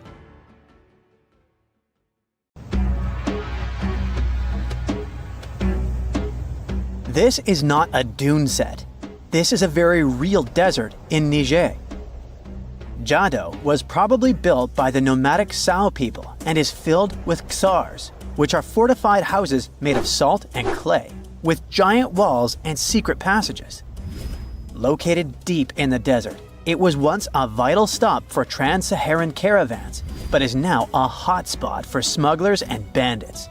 The site has been off-limits since 2002 due to its dangers. The origin of the ksars remain a mystery. No archaeological studies have been conducted, leaving many questions unanswered. Even today, shifting sands reveal and conceal parts of these ancient ruins, fueling local speculation about what might still be hidden beneath the desert. Speaking of connective tunnels, scientists were blown away by the discovery of lava tubes in Saudi Arabia. These underground passages form when molten lava cools down.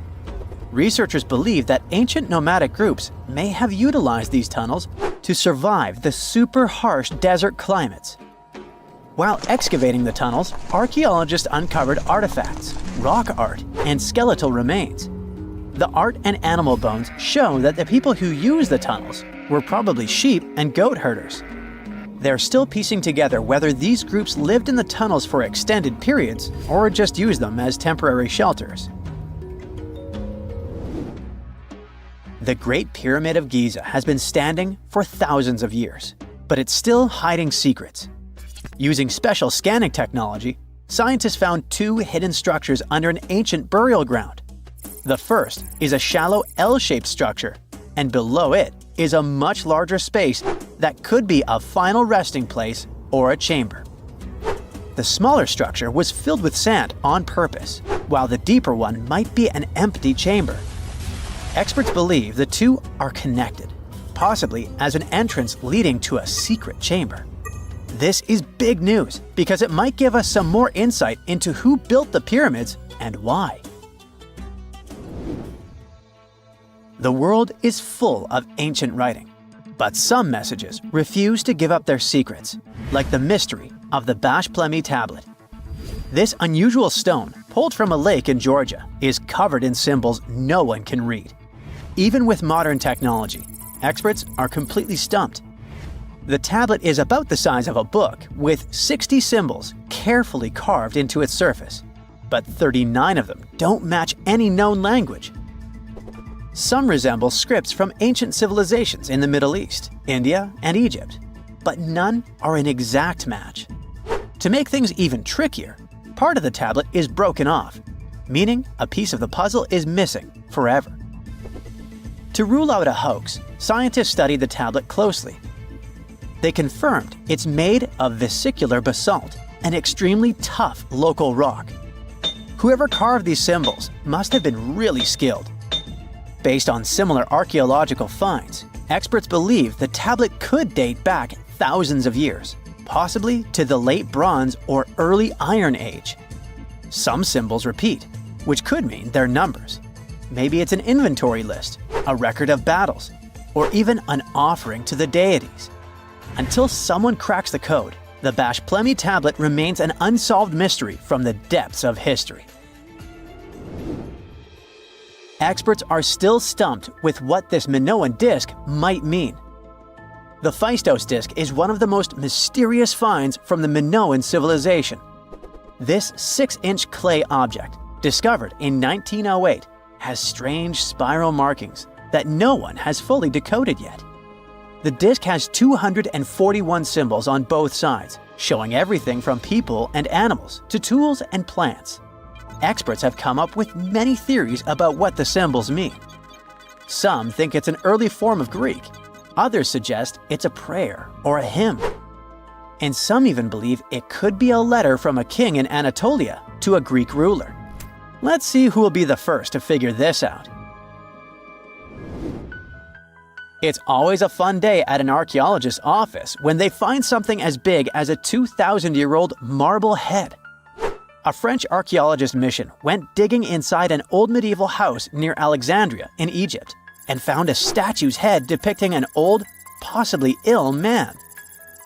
This statue dates from the last Egyptian dynasty before it became part of the Roman Empire, and the site where it was found is associated with the likes of Cleopatra and Mark Antony.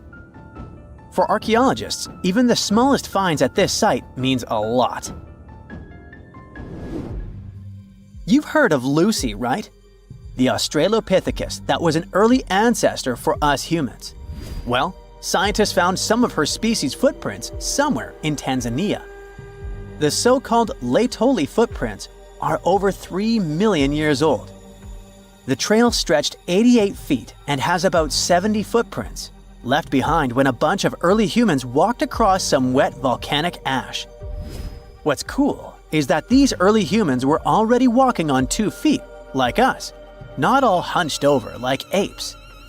The close spacing of the prints shows they probably had short legs and a shorter stride than we do today. In an ancient Egyptian temple, archaeologists uncovered a shrine unlike any other, a place dedicated to falcons and 2 mysterious deities. One deity had a falcon's head, while the other wore a crown with a sun disk and cow horns. But the most baffling discovery was an inscription that read, "It is improper to boil a head in here." At the heart of the shrine, there are 15 headless falcons carefully arranged on a pedestal, likely as offerings to the falcon-headed deity. One theory suggests the birds were boiled first, perhaps to pluck their feathers, before being placed in the shrine, following the strange rule carved into stone. Archaeologists also found a 13-inch iron harpoon nearby. Its true purpose remains unknown, although the shrine also held remains of fish, mammals, and bird eggs, suggesting that the rituals may have included feasting. And speaking of ancient Egypt, meet Hathor. Scientists named her after the ancient Egyptian deity of motherhood, music, and singing. This wooden statue, housed at the Metropolitan Museum of Art, was thought to be just a beautiful artifact, until a surprising secret was uncovered. Using an X-ray machine, experts found a mechanical operating system inside it, with pulleys and axles connecting her shoulder to her left leg.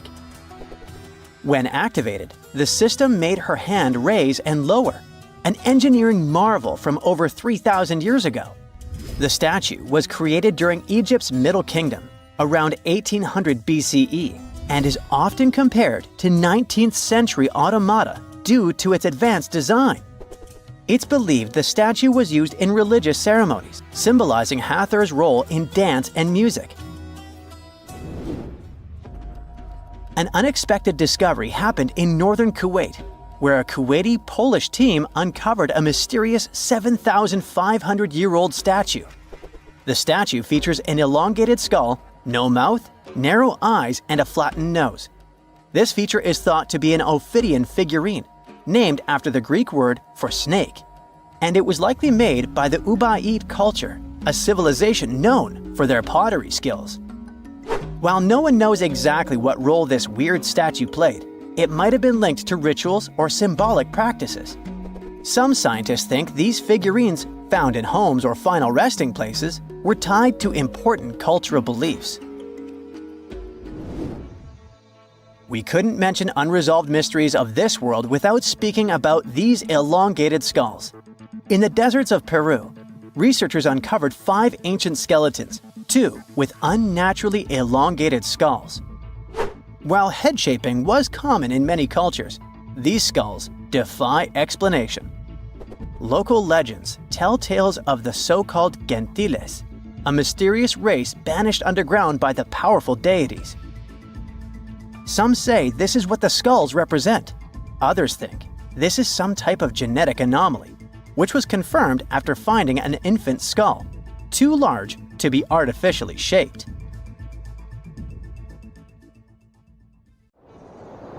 In November 1922, a boy walked through the desert mountains of Egypt and discovered some ancient steps carved into the rock. Subsequently, this find became one of the world's largest and most significant archaeological discoveries. This step was part of Tutankhamun's untouched tomb. Archaeologists found about 5,000 ancient objects, including jewelry, fabrics, painted vases, and funeral masks. You've probably seen one of them.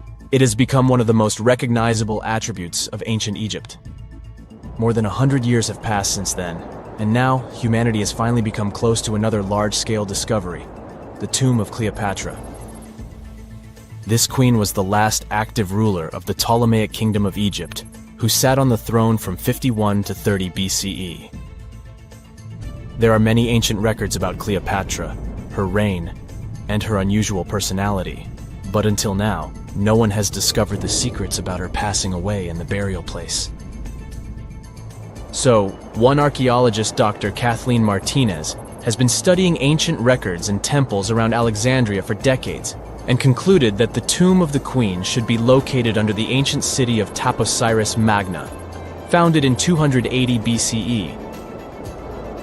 It was a big city on the northern coast of Egypt, where tens of thousands of people were engaged in trade and industry, and it seems that Dr. Martinez's guesses turned out to be correct. She and a group of archaeologists have discovered a secret underground tunnel near Alexandria, with a length of about 0.8 miles. It was cut into the rock under Taposiris Magna's temple. During further excavations, they found many things that indicate Cleopatra's tomb lies in the tunnel's depths. It's also possible that she is buried there together with the Roman commander, Mark Antony. According to ancient records, Cleopatra and Mark Antony loved each other and together opposed the Roman Senate, which declared Antony a traitor. The fact that natural disasters have occurred on the territory of Taposiris Magna for thousands of years can complicate the excavations. Earthquakes and floods destroyed the city and possibly flooded its underground tunnels. But archaeologists hope the ancient tomb remains untouched, and that it hides many treasures and records about the royal life of ancient Egypt during the reign of the last dynasty. There's a chance that excavations will go underwater and in the mud. This will require much time and funding, but archaeologists are sure it's worth it. Anyway, it's too early to say that Cleopatra is really buried there, but scientists have found many things in the tunnel that confirm this, including clay pots, dozens of coins with the image of Cleopatra and Alexander the Great, as well as a bust with the image of the Egyptian queen. Cleopatra is still one of the most popular personalities in Egypt, on an equal footing with Ramesses II and Tutankhamun. She inspired many films, paintings, and books, but what made her so popular? She became famous for her inconsistency. She was a beautiful, intelligent ruler who pulled Egypt out of the crisis and made it a prosperous power. Medieval Arabic texts say she knew chemistry, mathematics, and philosophy, and may have written several scientific books. She knew several languages and had excellent diplomatic skills. At the same time, there are many legends that she was a femme fatale who drove many men crazy. However, there's no evidence that her beauty was incomparable. The image of a stunning model was created by Hollywood when it made several films where famous actresses performed the role of Cleopatra. And the Roman Emperor Octavian, the adopted son of Julius Caesar, specially created the image of Cleopatra as an insidious seductress because he was her enemy.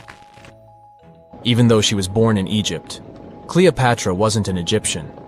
Her ancestors were Greeks, among whom was one of the generals of Alexander the Great. However, the people of Egypt loved her. She learned the language and was very sensitive to the traditions of this country. She knew the history, mentality, and customs of ancient Egypt well. She raised the level of its economy and strengthened its status as a world power. Much of this was made possible thanks to her cunning and impressiveness. She loved theatrical performances and lavish celebrations. She knew how to surprise people and put on a show. But behind the exterior image of a luxury lover was an intelligent and calculating ruler. Ancient Egypt was a rich, luxurious country, and Cleopatra did everything to increase its wealth and strengthen its position in the international arena. For example, she was once in conflict with her brother Ptolemy XIII. The queen knew that she wouldn't be able to resist him, so she decided to attract Julius Caesar to their side. The Roman emperor arrived in Alexandria, where Cleopatra wanted to meet him, but Ptolemy knew about her plans and was about to prevent her from coming to Caesar. Then, instead of a rich and noisy arrival, Cleopatra decided to make her visit inconspicuous. She wrapped herself in a carpet or linen bag the emperor's servants carried into Caesar's private chambers. Cleopatra emerged from the carpet and impressed the Roman emperor with her beauty and determination. As a result, they fell in love with each other and became close allies. After some time, she impressed another influential Roman for diplomatic purposes. She arrived to meet Mark Antony on a golden barge with purple sails and silver oars. Cleopatra was dressed in the image of Aphrodite and sat under a magnificent canopy. Her servants dressed like cupids and were blowing her fan and burning incense. But Cleopatra created such a show for a reason. She knew that Antony revered Greek mythology and considered himself the embodiment of Dionysus. As a result, he was so impressed with this woman that he ended up marrying her. Cleopatra defended her crown, strengthened her alliance with Rome, and bore Antony 3 children. In Egypt, they threw big parties and enjoyed wealth with power. However, the relationship of a high-ranking official with the Egyptian queen caused a scandal in Rome. Octavian was Antony's primary opponent in the struggle for power, so he exploited the situation to darken the competitor's reputation. He used propaganda to make Cleopatra an insidious seductress in the eyes of Roman citizens. He accused Antony of succumbing to her charms. The Roman Senate supported Octavian and declared Cleopatra an enemy. In 33 BCE, this conflict reached a high point when Antony's navy clashed with Octavian's fleet. The latter won and forced his enemy to flee to Egypt with Cleopatra. According to some records, they took refuge near Alexandria. Pursued by the Romans, they hid in one of Cleopatra's palaces and met their end. Some legends say that Cleopatra was an expert in poisons. She provoked a venomous snake, a viper or an Egyptian cobra, to bite her. Also, according to another legend, she pricked herself with a poisonous needle. There's a theory that Cleopatra always carried an ampule with poison inside her hairbrush. And when she was cornered, she soaked the needle with this poison and pricked herself. None of this can be said for sure. Scientists are still trying to find out the truth. Perhaps when they reach Cleopatra's tomb, the world will get more answers about her tragic fate. She is considered the last ruler of Egypt. After her passing, Octavian plundered her palaces and temples and returned to Rome, where he became the main emperor. He successfully ruled the country and expanded its borders. His reign ended when he turned 75. World history would have looked different if Cleopatra and Mark Antony hadn't lost that naval battle. By the way, did you know that more time has passed between Cleopatra's reign and Neil Armstrong's flight to the moon than between the reign of the Egyptian queen and the construction of the Great Pyramid of Giza? Armstrong took a step on the Earth's satellite in 1969, 38 years after the birth of Cleopatra. And the construction of the pyramid took place in 2560 BCE. Imagine how long the history of ancient Egypt is. Cleopatra is closer to us in time than to the pyramids. Secant, cosine, tangent, sine, 3.14159. Yeah, that was the cheer we heard coming from the trigonometry club back in the day. For the rest of us in math class, terms such as sine, tangent, and pi were just bewildering. Who invented these and why? Was their only purpose to make it harder for students? Well, not quite. Trigonometry was invented by the ancient Egyptians. They needed this knowledge to construct pyramids, and they did a pretty good job too. The Great Pyramid in Giza still stands today, some 4,500 years after it was built. No recalls either. So let's get out of that classroom and on a journey through time to reveal the secrets behind the ancient Egyptians' precision. Here you are, standing on the Great Pyramid's construction site, some 9 miles from Cairo. Well, the city still isn't there, as you're surrounded only by the desert and teams of construction workers. They're transporting large stone blocks weighing 2.5 tons each. They're inside a wooden sled that sits on large rollers. A crew of 8 men rolls these blocks along the ground. You immediately think of the rollers on a supermarket cash register. The principle is exactly the same, but the scale is greater, much greater. Scientists estimate that the Egyptians used 2.3 million such blocks in the Great Pyramid alone. And the block in front of you is one of the lighter ones. The heaviest of them weighed up to 15 tons. But where did all these blocks come from? Most of them originated from quarries around Giza. It's not that impressive, you think, but wait until you hear how ancient engineers transported the granite used in construction over 500 miles to the pyramid. There were no railways or highways back then, but the mighty Nile was always there. Researchers even believe that the Egyptians dug a canal to connect the Nile directly to the pyramid's construction site. All they had to do then was to wait for the flood season to begin, and voila! The rising water levels floated the heavy stone blocks for them. But how did they lift the enormous stones on dry land to stack them up to the top? Did they use oversized cranes? Well, ancient Egyptians worked around this problem, literally speaking. One of the workers is now pointing to the giant ramp going around the pyramid they're building. This is how a mountain road zigzags its way to the top. If the ramp went directly to the top of the pyramid, then workers couldn't pull the stone blocks along it. It would be too steep. Scientists have calculated that 8% could be the maximum incline. So ancient Egyptians just extended the ramp around the pyramid. Again, these are all theories, as the ramp could have been inside the pyramid, as some researchers suggest. The exact building method is still a mystery, guarded by the Sphinx. That's its real name, right? Wrong. As the Great Sphinx is just the statue's alias. You know, the name writers take when they want to hide their true identity, or a singer's stage name. The Sphinx's real name, translated from Egyptian, means Horus in the horizon. That was the name for the Egyptian deity of the sky. The trail of mystery doesn't end there. As a man walks past you with a bucket of paint, he's going to add a touch of color to the Great Sphinx. Researchers found specks of this red color next to its ear. That was some strong paint, as it survived for thousands of years. You are now standing straight in front of the Sphinx. You look up. It's very tall, right? 66 feet to be precise. Now resist the urge to take a selfie. You can do it. Now you notice something else. It looks like the Sphinx is in the center of a giant triangle in the back. That's one side of the Great Pyramid. And no, your eyes are not playing tricks on you. The Sphinx really does sit in the center of the pyramid's lateral face. Here's where math comes in handy. A pyramid has 4 sides, called lateral faces. There's also a 5th face, the base, but that's not visible. It's, wait for it, face down. The Sphinx has one last mystery to reveal: its age. Scientists agree that Pharaoh Khafre built the Sphinx. He ruled after his father, who had built a great pyramid nearby.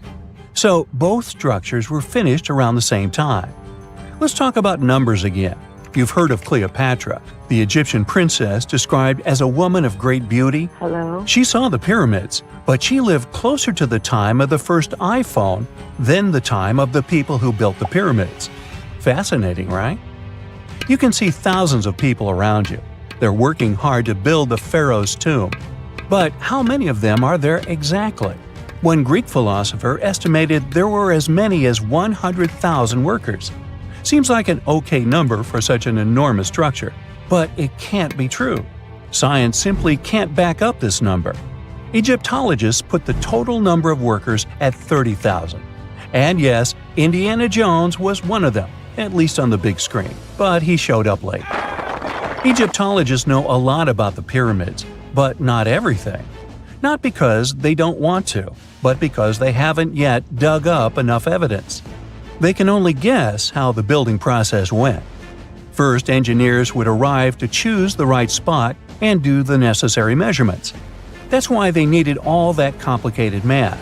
Then, it's time for sourcing the material, the large stone blocks I mentioned earlier.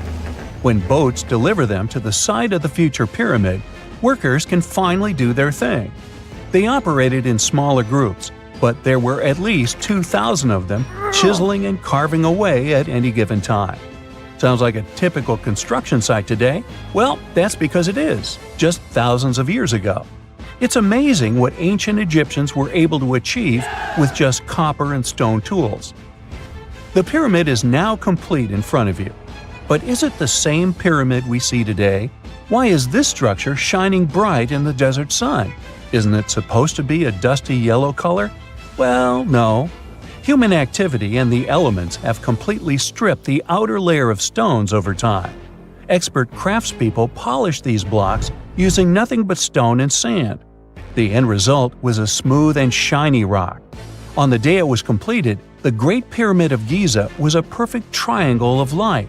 Its polished sides acted like giant mirrors, reflecting the powerful Egyptian sun.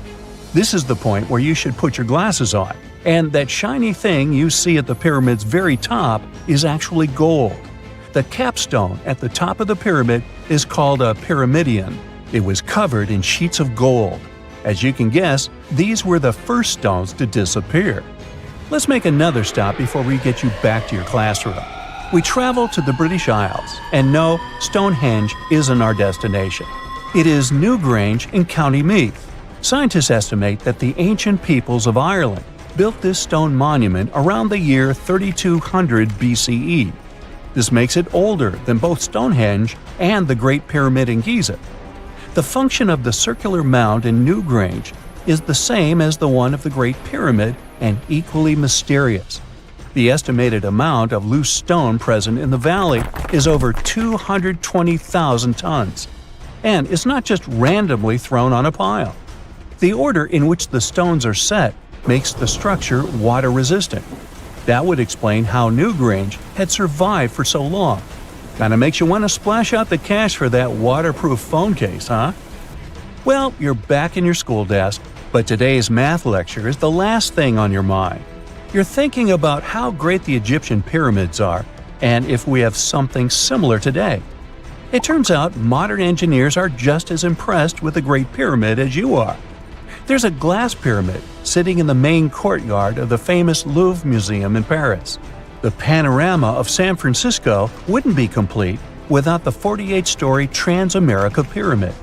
But Las Vegas went the furthest. There we find the Luxor Hotel. It's so big that it's the third largest pyramid on the planet. And guess what's in front of it? Yup, a replica of the Sphinx. It's 110 feet tall, 2 stories higher than the one in Giza. Yeah, everything's bigger in Vegas. During the early 1920s, the world was mesmerized by King Tut. A British archaeologist, Howard Carter, discovered the young pharaoh's tomb in Egypt's Valley of the Kings, 1922. But the public wasn't only interested in gold and jewelry. The press wrote about the curse of the pharaohs. But was it true? Was an ancient curse really the reason everyone entering the pyramids lost their lives? At the time, this was the only explanation for a series of unexplained passings. the man present at the opening of King Tut's burial chamber, George Herbert V, Earl of Carnarvon, lived only 5 more months after the discovery. He had also sponsored the dig. In comes Sir Arthur Conan Doyle. You probably know of him, the English writer behind Sherlock Holmes. He claimed that an evil elemental caused the explorer's demise. He must have been joking, right? Unfortunately, no. The newspapers continued to blame the pharaoh's curse after every Egyptologist left this world. These are the scientists who study the ancient cultures of Egypt. The archaeologist who opened King Tutankhamun's tomb passed away full 17 years after the discovery. The reason for it wasn't a secret: Hodgkin's disease. Yet again, journalists around the world wrote of a curse.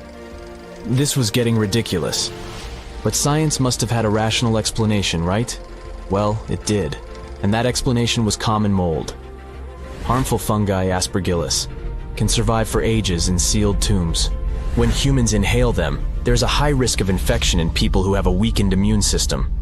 Today, doctors believe this is what happened to the unfortunate explorer more than a century ago. Scientists now know that this type of fungi grows especially well on grain. And King Tut's tomb was full of offerings in the form of baskets full of raw grain and bread. Researchers discovered other varieties of fungi on ancient Egyptian mummies. These molds can easily cause some nasty consequences for humans.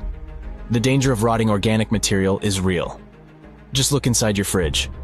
Any food leftovers you have there start to go off after just 3 to 4 days. You can imagine what happens to food in a sealed chamber after thousands of years. Food is just one kind of organic material. There is also wood. If you expose it to water or even moisture in the air, it starts to deteriorate. You don't have to travel to Egypt to see the effects of this process. Any abandoned building in your neighborhood can serve as an example. When a piece of wood gets wet and has no way of drying out, there is going to be damage. From fungi to wood-boring insects, the list is long. Rotten wood presents a huge structural issue. Beams and floor panels are all made of timber, so you better not go inside a failing building. You can easily lose your footing. But this is just the tip of the iceberg. The building materials since the time of the pharaohs have changed, but so have the dangers. One of the best examples is asbestos. Until the 1970s, most home insulation materials contained this substance. It was in everything, from boilers to soundproofing. This microfiber provided excellent heat insulation. But then, the United States banned asbestos in 1989. The UK did the same a decade later. The reason for it is that asbestos becomes a health hazard when it gets damaged. When humans inhale asbestos fibers, they can get seriously sick. Abandoned strictures are full of this material, and there is no one to maintain them. You see the danger now. Another material is also common in old buildings: lead. Ancient Romans used lead piping to channel spring water into their homes. They also cooked in lead vessels, which was probably not the wisest of choices. You see, lead and water don't go well together because of something called corrosion. But this problem isn't ancient. US officials banned lead piping only in 1986.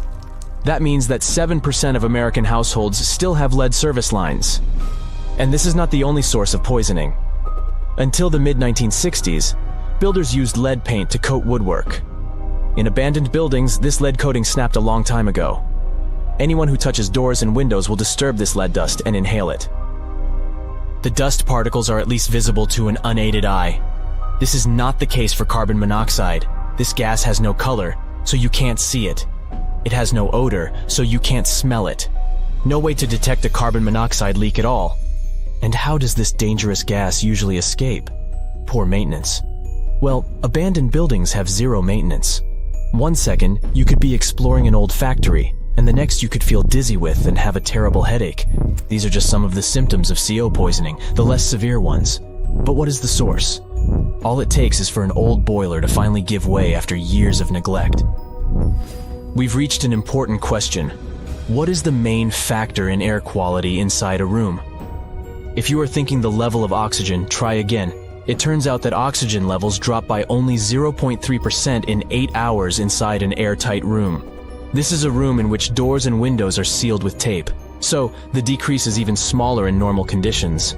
Oxygen isn't the main problem. the levels of carbon dioxide rise sharply inside a sealed room. This is the direct result of human breathing. We inhale oxygen and exhale CO2. Think of it as a waste gas. Normally, it's only a tiny portion of the air we breathe, 0.04%. But in a sealed room, high levels of carbon dioxide will make you feel drowsy. And that's the last thing you need when inside a dilapidated building. Carbon dioxide will decrease your ability to think clearly. Researchers from Harvard did an interesting study in 2016. They had office workers come in 6 days in a row to complete a problem-solving test. During the week, they gradually raised the carbon dioxide levels in the mock-up office. The results of the same test kept getting worse over time. There are many factors at play, but CO2 levels definitely had an impact on the workers' problem-solving ability. The test took place inside a typical office environment, not inside a crumbling building where visitors must watch their every step. When I say visitors, I really mean trespassers, and trespassing is a criminal offense in the United States. This goes both for private and public property. If you defy the law, you can be fined up to $5,000 or even face lockup time. That should make you think twice before jumping over a fence with a no trespassing sign. But again, you might not be the only one inside. You can never know who else is in the building. Perhaps a person up to no good? It doesn't have to be a person at all. Animals can pose a threat as well. You would be startled if you saw a rat, for example. But the poor animal would be scared as well. It might bite you. The list of diseases rats carry is pretty long. But rodents' teeth can cause other forms of damage. They grow constantly, so the animal has to constantly nibble on something to stop them from overgrowing. If you ever felt peckish at 1 a.m., you know the feeling. Electric cables are high on the rodents' menu. Abandoned buildings have plenty of those. Old wiring is dangerous on its own. Structures erected before 1984 often used wires made out of aluminum. Today, copper is the standard because an aluminum wire is 55 times more likely to catch on fire than a copper one. Flipping a switch in a rundown building can cost you your life. Be on alert for telltale signs that something is wrong. Lights that flicker, sparks from sockets, and the smell of smoke. And yeah, don't count on an earth cable to protect you from electrocution. Ground cables became standard only in the 1960s. It's 1898, and you're taking part in excavations in Sakara. This place, not far away from Cairo, is full of ancient tombs and pyramids. You're in your Indiana Jones mood and hope to find something really phenomenal to become famous. Gold, manuscripts, treasure maps, mummies of famous pharaohs. Wait, a wooden bird? You're really disappointed as it looks like a regular toy. An old one, but still. Little do you know that years later, someone would propose that your bird was actually an ancient monoplane. So the artifact, nicknamed the Sakara bird, is made of a sycamore tree. The birdie has a wingspan of just 7 inches and weighs around 40 grams. A perfect original souvenir from Egypt, I would say. It's over 2,000 years old and looks pretty plain, without any carvings of feathers or other intricate ornaments. It has a beak and eyes though, which makes our find look like a hawk, the emblem of the deity Horus. Its tail is rather unusual as it's squared, looks weirdly upright, and it seems like the sunken part of it was the place for a now missing piece. Humans love solving a good mystery, so there have been several attempts to explain the use of the birdie. First, quite simply, is that it was a ceremonial object. The second idea is that it was a toy for a child from some well-off family. It could have been some sort of boomerang, which was a popular concept in ancient Egypt. Then there was a theory that the bird had been used as a weather vane. But this one has been debunked as the figure doesn't have any holes or markings, except for the one made at the museum in Cairo to fix the exhibit on a stick. So there was no way to hang it in the past. Almost a century after the bird was found, Egyptologist Dr. Khalil Masiha proposed a new theory that it could have been a model of a monoplane. He believed the bird was missing a horizontal tailplane. Otherwise, it had its wings set at a right angle, similar to that of modern planes. It could have worked to generate the aerodynamic lift necessary for flights. Dr. Masiha also claimed that it was common at that time. That would make the Wright brothers, who are considered the inventors of aviation, really upset. They made one of their first flights only in 1903. There's just one way to know for sure, and that is to test the model. But you know, the ancient museum in Cairo would unlikely let one of their cherished exhibits fly around like a toy. That's why glider designer Martin Gregory built a similar model, this time of balsa wood, and concluded that even with the missing tailplane, the plane wasn't much of a flyer. Case solved? Not really. This didn't sound convincing enough to the History Channel, so they invited an aerodynamics expert to build another replica of the bird. He tested it in weather conditions similar to those in Egypt and was impressed with the little plane's abilities. So, if they did invent the prototype of a plane back in the times of pharaohs, it would be a good example of an oopart. That's an out-of-place artifact, an object that's way ahead of its time in terms of technology or history. And the Sakara bird isn't the only example of such a revolutionary concept. In 1901, a group of divers retrieved the Antikythera mechanism from an underwater shipwreck near the Greek island of Antikythera. It's been dubbed the world's first analog computer, and it's currently dated around 100 BCE. The bronze mechanism could tell the position of the sun, moon, planets, and stars, as well as the lunar phase, the dates of upcoming solar eclipses, and even the speed at which the moon moves through the sky. No one's sure who used it and how or where it was made. But it's obvious that it's extremely precise and way too advanced for its time. The first flushing toilets in the world were invented in the middle of the 20th century. Just kidding. The ancient Minoans on the Mediterranean island of Crete and the Indus Valley civilization both came up with this brilliant invention at the same time, around 4,000 years ago. The plumbing and sanitation were so well done that no one managed to design anything better until 2,000 years later. One ancient Minoan lavatory was discovered at the Palace of Knossos.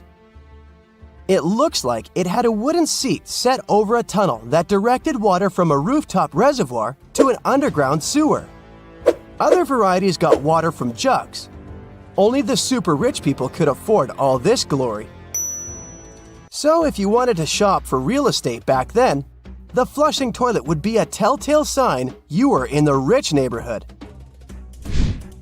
Automated doors became a cool, seemingly new invention back in 1931. But the technology behind them is actually much older. Think the 1st century CE old. Mathematician and engineer Heron of Alexandria came up with a hydraulic system to open and close temple doors. To bring it into action, you need to light a fire to produce heat. There was a brass pot under the fire, half filled with water. The inventor connected the brass pot to containers that acted as weights. When the fire was burning, the water moved into the containers. They went down and pulled the ropes. It was nothing like a supermarket door that opens in front of you before you even have time to think. Heron's door took hours to open, and there was no way to stop the process. That's why they only opened the doors once a day before people entered the temple, to add some mysticism at the temple during ceremonies. Spooky. Looks like the first ever battery was invented in Baghdad around 2,000 years ago. A German archaeologist found this oval-shaped clay jar in 1938. Scientists are still not sure what purpose it served and who exactly invented it. There is a theory that it was used for electroplating objects with precious metals. When they filled it with a weak acid like vinegar, the battery produced around 1 volt of electricity.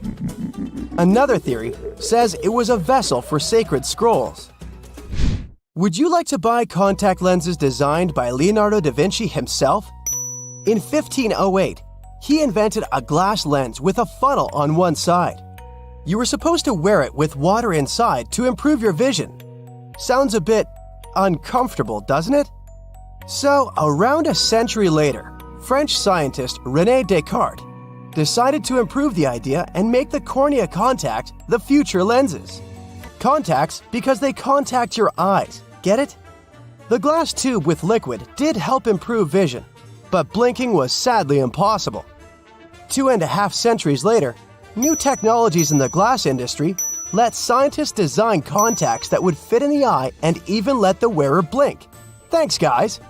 Still, those lenses were made of heavy blown glass and didn't let the eye breathe. About 50 years later, contacts became plastic, lightweight, unbreakable, and scratch-resistant, but still covering the entire eye. And then, in 1948, an English optical technician accidentally sanded down a plastic lens and figured out they'd still be in place even if they covered only the cornea. Imagine you're living in 19th century London and need to send a message to New York. It would have taken about 10 days to get there by ship. So when delivery time went from days to hours in 1858, it was a true sensation. The first message was sent by Queen Victoria herself. It was all made possible thanks to the transatlantic telegraph cable, running under the ocean. Sadly, the new cool invention only lasted a few weeks. It took years to bring it back to life. If there's a question that still baffles archaeologists to this day, it's this one. How did the ancient Egyptians build those magnificent pyramids? As far as we know today, their resources were quite limited, especially in terms of tools and building materials. We still don't have a fully satisfying answer, but hey, we've got some pretty amazing theories worth considering. The leading contender among these theories involves the clever Egyptians employing a sneaky strategy. Now picture this. They constructed a slanted and curving mound made of bricks, earth, and sand encircling the pyramid to be. As the pyramid grew taller and taller, they simply increased the height and length of this wacky structure. It's like they were playing an ancient game of Jenga. Now, how did they get those massive stone blocks up there? Well, according to the legendary ancient Greek historian Herodotus, they used sleds, rollers, and levers. It sounds like they turned construction into a supersized game of tug-of-war. And guess what? Herodotus also claimed that the Great Pyramid, the one from Giza, the granddaddy of them all, took a whopping 20 years to build. There's more. Herodotus also dropped a mind-boggling number on us. 100,000 men were supposedly involved in this pyramid extravaganza. Did they hire the entire Egyptian population? Well, it might not be as far-fetched as it sounds. These men were probably mostly farmers, so they probably focused on the pyramids when there wasn't much work to be done in the fields. Like during the flood season of the Nile River. Obviously, specialists in the archaeological community had something to add to this theory. By the late 20th century, they discovered some evidence that suggests the workforce might have been smaller and more permanent than previously thought. Instead of a massive army of 100,000 pyramid builders, they proposed that a modest crew of around 20,000 workers, accompanied by support personnel like bakers, physicians, and even spiritual leaders, could have gotten the job done. There was also this theory that claimed that the pyramids were actually built from the top downward. It suggested that these colossal structures were nothing more than isolated hills used as quarries. The stones were supposedly drawn from these hills, and over time, competing engineers took charge and transformed them into the iconic pyramids we know today. Now, before you dismiss this theory as a wild fantasy, some folks thought it wasn't completely crazy. After all, there are instances where isolated hills exist, so maybe this theory had a tiny glimmer of truth. Whether it involved ramp building or ingenious work schedules, one thing is clear. Those pyramids have definitely left their mark on history and on our imaginations. Now, speaking of ancient Egyptian mysteries, there's this gigantic unfinished obelisk sitting in ancient Egypt, and scientists are trying to figure out how it was shaped. Now, some people suggest that our industrious ancestors used handheld pounders to get the job done. One expert has a different take on the matter, though. He argues that if we take a closer look at the pattern left behind by the shaping tool, we'll notice something peculiar. The walls of the trenches surrounding the obelisk display a neat and even pattern, which is pretty unlikely if they were pounded away by mere mortal hands. According to this expert, those horizontal striations are usually the result of a tool that takes breaks while removing material, leaving its mark on the surface. But wait, there's more. Imagine the tool being rocked back and forth against the trench walls, clearing away the waste to keep the trench from narrowing. Well, in that case, the tool might have left some funky horizontal striations where it was pressed against the sidewall. This sounds like some fancy technology at play, don't you think? And guess what? The dynastic Egyptians probably didn't have access to that kind of know-how. Another famous Egyptologist from way back also uncovered a bunch of core drills during his adventures. Although the actual drill bits are missing, his collection houses these particular core remnants made of limestone, alabaster, and even granite. These constructions aren't the only amazing thing the ancient Egyptians left behind, though. As it turns out, the Egyptians were the genius minds behind the creation of the handheld mirror. Yeah, that little mirror you use every day to check yourself out. But here's the twist. These mirrors are like pieces of art. They were decorated with inscriptions and figures. But that's not all. The Egyptians had a serious concern with their appearance. They knew the importance of personal hygiene and looking fabulous. So, in their quest for pearly whites, they invented toothbrushes and toothpaste. Dental problems were pretty common back then, and their smiles weren't exactly all white. Dentistry wasn't their strongest suit, you see.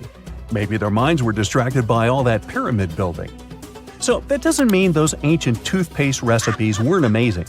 One delightful concoction included rock salt, mint, dried iris petals, and pepper. Some brave dentists in the 21st century tried it out, and it worked pretty well. Ground-up ash was also used in another recipe to create a tooth cleansing paste. Mint was missing, so that didn't do much for their breath. That's when the genius Egyptians came up with the world's first breath mints. They made tablets from heated spices like cinnamon, and they mixed it with honey.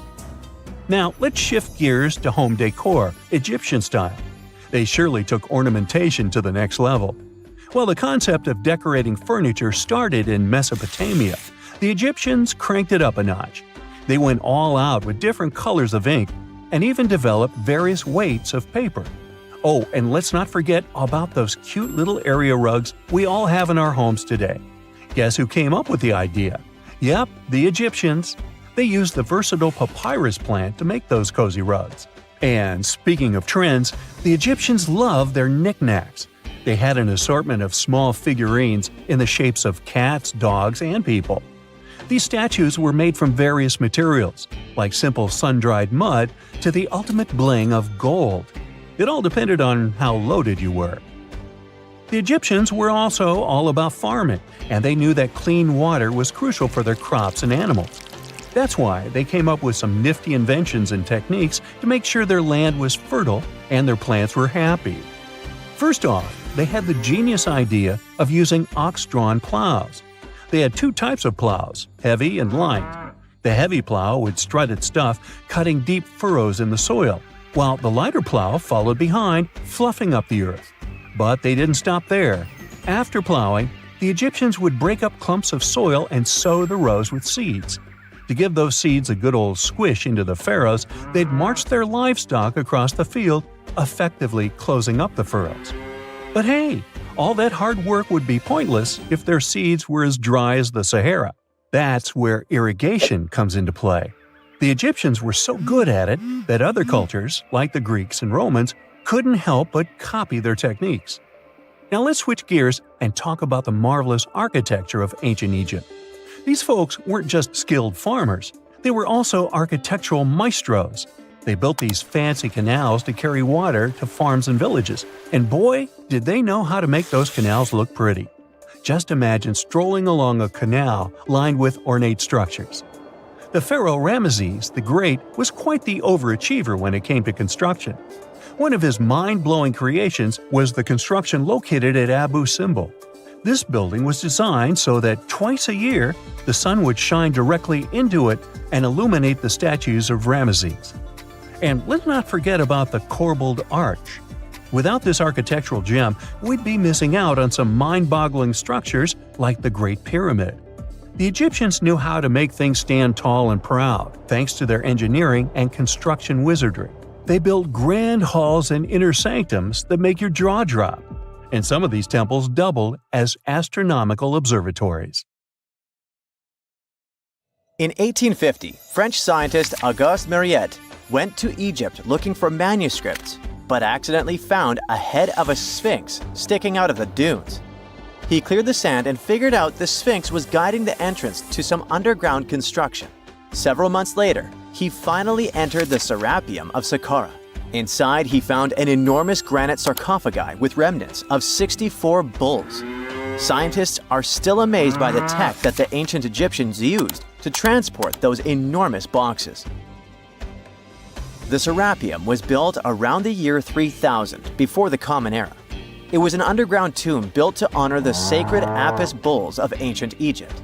It had a long hallway, almost 500 feet long, with giant stone rooms on both sides. Some of the sarcophagi weighed as much as 50 average cars, and all of them were made with super precision, with exact 90-degree angles. These sarcophagi were beautifully decorated with hieroglyphs and carvings that told stories about the lives and importance of the Apis bulls. Now, there are 24 sarcophagi left. In ancient Egypt, Apis bulls were very special animals connected to the deity Ptah. They thought the bulls carried Ptah's spirit and wisdom, helped the pharaoh, and protected the Egyptians. Priests looked for special markings on young bulls to find Apis bulls.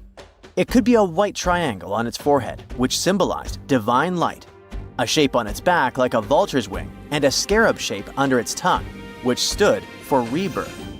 If a bull had these signs, they believed it was chosen by Ptah and treated it like royalty.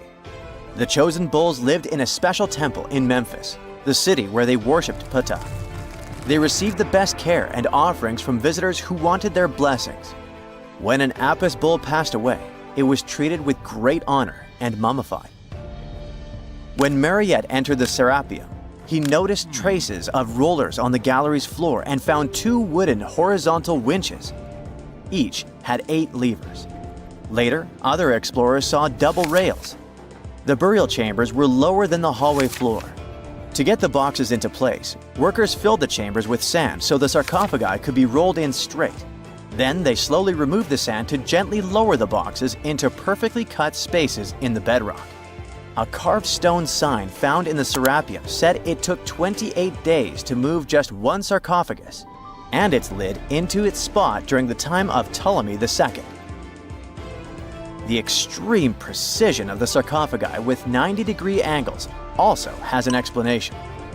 Ancient Egyptians wrote texts, or rather, papyrus, on geometry a long time ago. It shows that they knew the approximate number pi and could calculate the volume of a pyramid with its top cut off. If they could figure out complicated math like that back then, it makes sense that they could also carve perfectly flat surfaces 500 years later. All this sounds pretty legit, but some people think certain things don't add up here.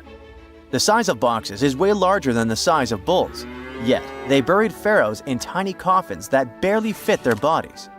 The sarcophagi are made out of granite with crazy precision, and they could have just used limestone, which would have made things way easier. The transportation of the boxes seems pretty simple, but only in theory. If one person could pull about 440 pounds, then at least 250 people would be needed to pull just one box. The tunnels in the Serapium are really narrow, only about 2 feet wider than the boxes themselves.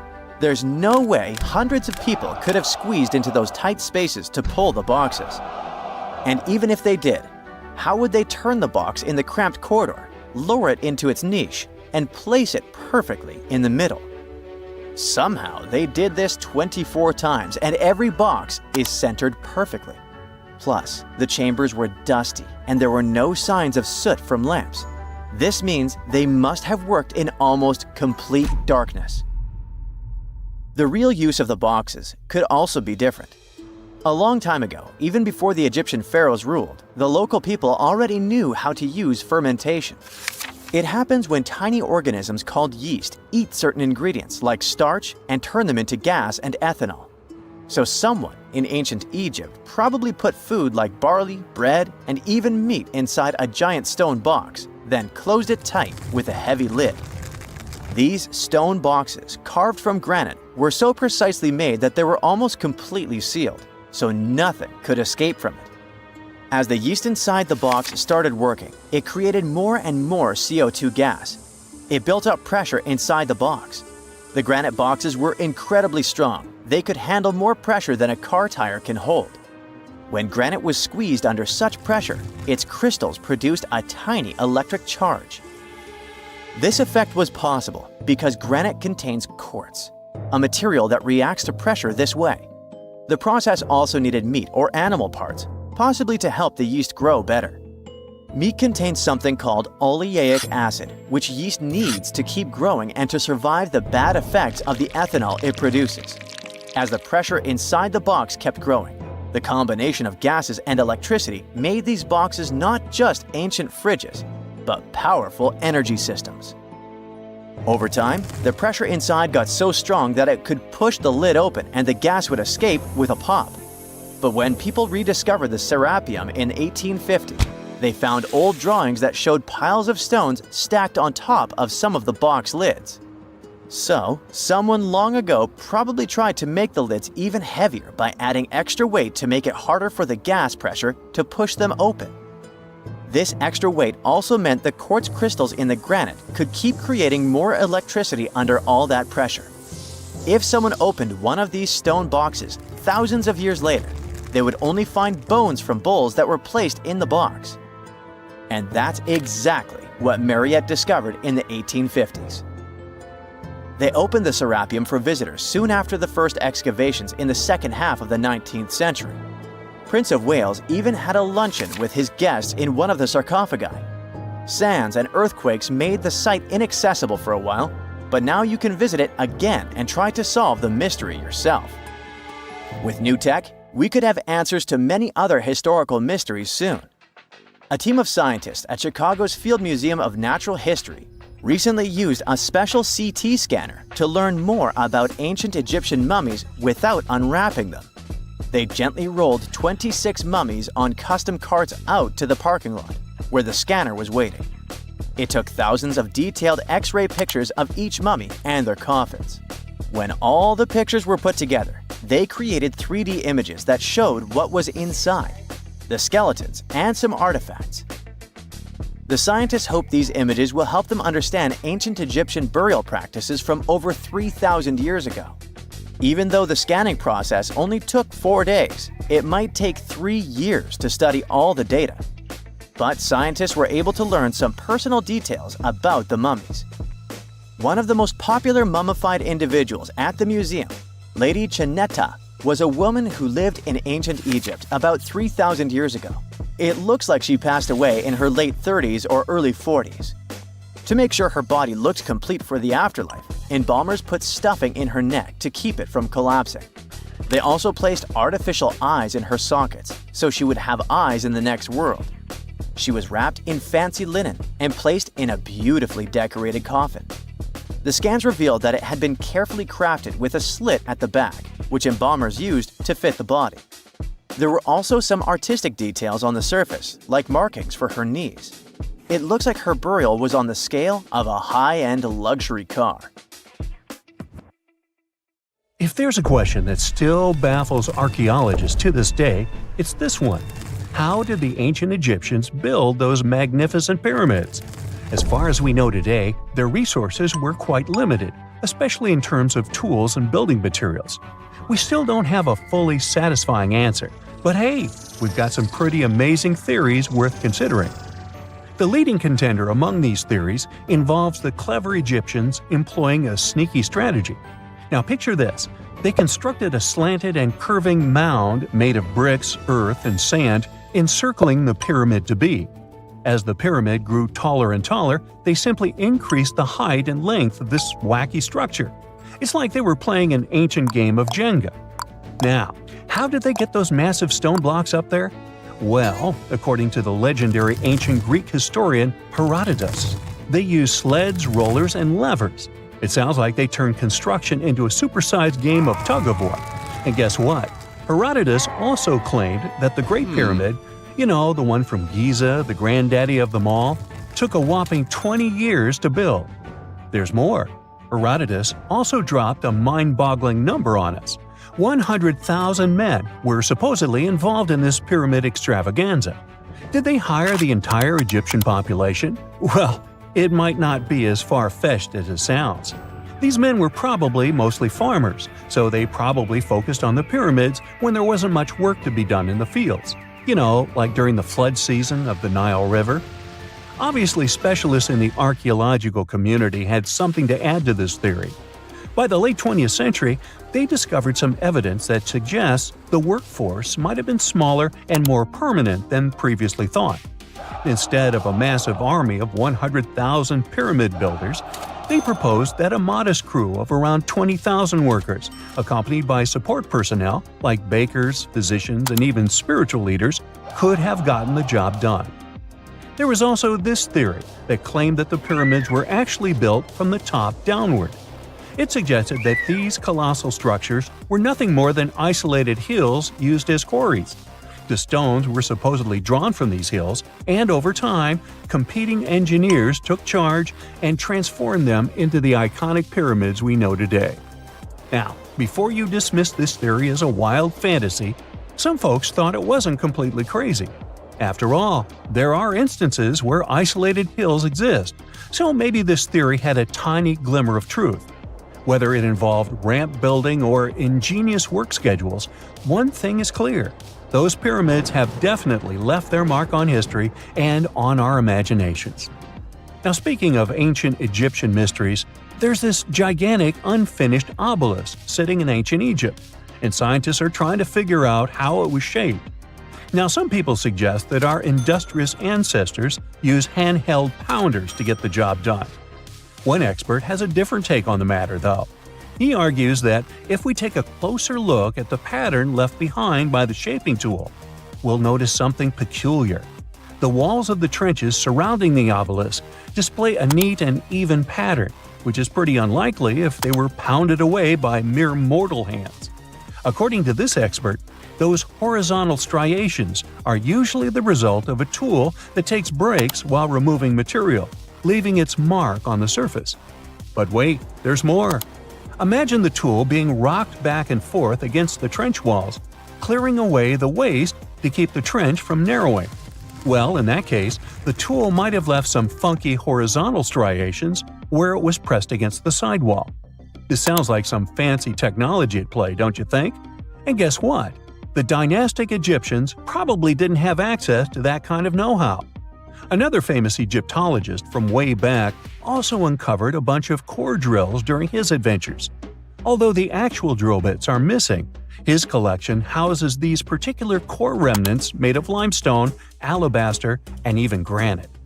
These constructions aren't the only amazing thing the ancient Egyptians left behind, though.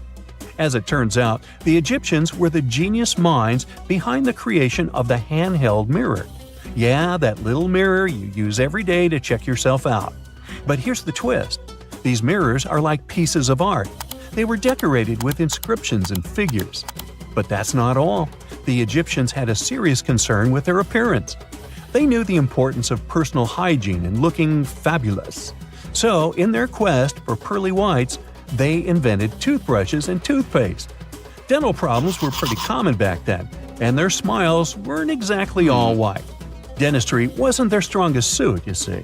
Maybe their minds were distracted by all that pyramid building. So that doesn't mean those ancient toothpaste recipes weren't amazing.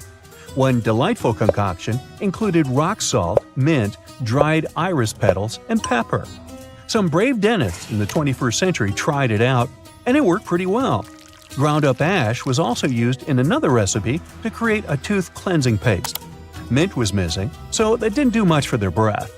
That's when the genius Egyptians came up with the world's first breath mints. They made tablets from heated spices like cinnamon, and they mixed it with honey. Now, let's shift gears to home decor, Egyptian style. They surely took ornamentation to the next level. While the concept of decorating furniture started in Mesopotamia, the Egyptians cranked it up a notch. They went all out with different colors of ink and even developed various weights of paper. Oh, and let's not forget about those cute little area rugs we all have in our homes today. Guess who came up with the idea? Yep, the Egyptians. They used the versatile papyrus plant to make those cozy rugs. And speaking of trends, the Egyptians loved their knickknacks. They had an assortment of small figurines in the shapes of cats, dogs, and people. These statues were made from various materials, like simple sun-dried mud to the ultimate bling of gold. It all depended on how loaded you were. The Egyptians were also all about farming, and they knew that clean water was crucial for their crops and animals. That's why they came up with some nifty inventions and techniques to make sure their land was fertile and their plants were happy. First off, they had the genius idea of using ox-drawn plows. They had two types of plows, heavy and light. The heavy plow would strut its stuff, cutting deep furrows in the soil, while the lighter plow followed behind, fluffing up the earth. But they didn't stop there. After plowing, the Egyptians would break up clumps of soil and sow the rows with seeds. To give those seeds a good old squish into the furrows, they'd march their livestock across the field, effectively closing up the furrows. But hey, all that hard work would be pointless if their seeds were as dry as the Sahara. That's where irrigation comes into play. The Egyptians were so good at it that other cultures, like the Greeks and Romans, couldn't help but copy their techniques. Now let's switch gears and talk about the marvelous architecture of ancient Egypt. These folks weren't just skilled farmers, they were also architectural maestros. They built these fancy canals to carry water to farms and villages, and boy, did they know how to make those canals look pretty. Just imagine strolling along a canal lined with ornate structures. The pharaoh Ramesses the Great was quite the overachiever when it came to construction. One of his mind-blowing creations was the construction located at Abu Simbel. This building was designed so that twice a year, the sun would shine directly into it and illuminate the statues of Ramesses. And let's not forget about the corbelled arch. Without this architectural gem, we'd be missing out on some mind-boggling structures like the Great Pyramid. The Egyptians knew how to make things stand tall and proud, thanks to their engineering and construction wizardry. They built grand halls and inner sanctums that make your jaw drop. And some of these temples doubled as astronomical observatories. Everyone loves a good landmark. The Roman Colosseum, the ancient city of Machu Picchu, the Giza pyramids. But have you ever wondered how it once looked? Way back in the days when they were built? Or even in the time they were covered in ivy and forgotten by humanity? Buckle up, because we're heading on a time travel adventure to the world's greatest archaeological sites. Our voyage begins in South America, deep inside the Peruvian mountains. Behold, the city of Machu Picchu. Machu Picchu is a monument to the ingenuity and power of the Inca civilization. During its prime, the Inca civilization stretched 2,500 miles along South America's coastline from modern-day Ecuador all the way down to Chile.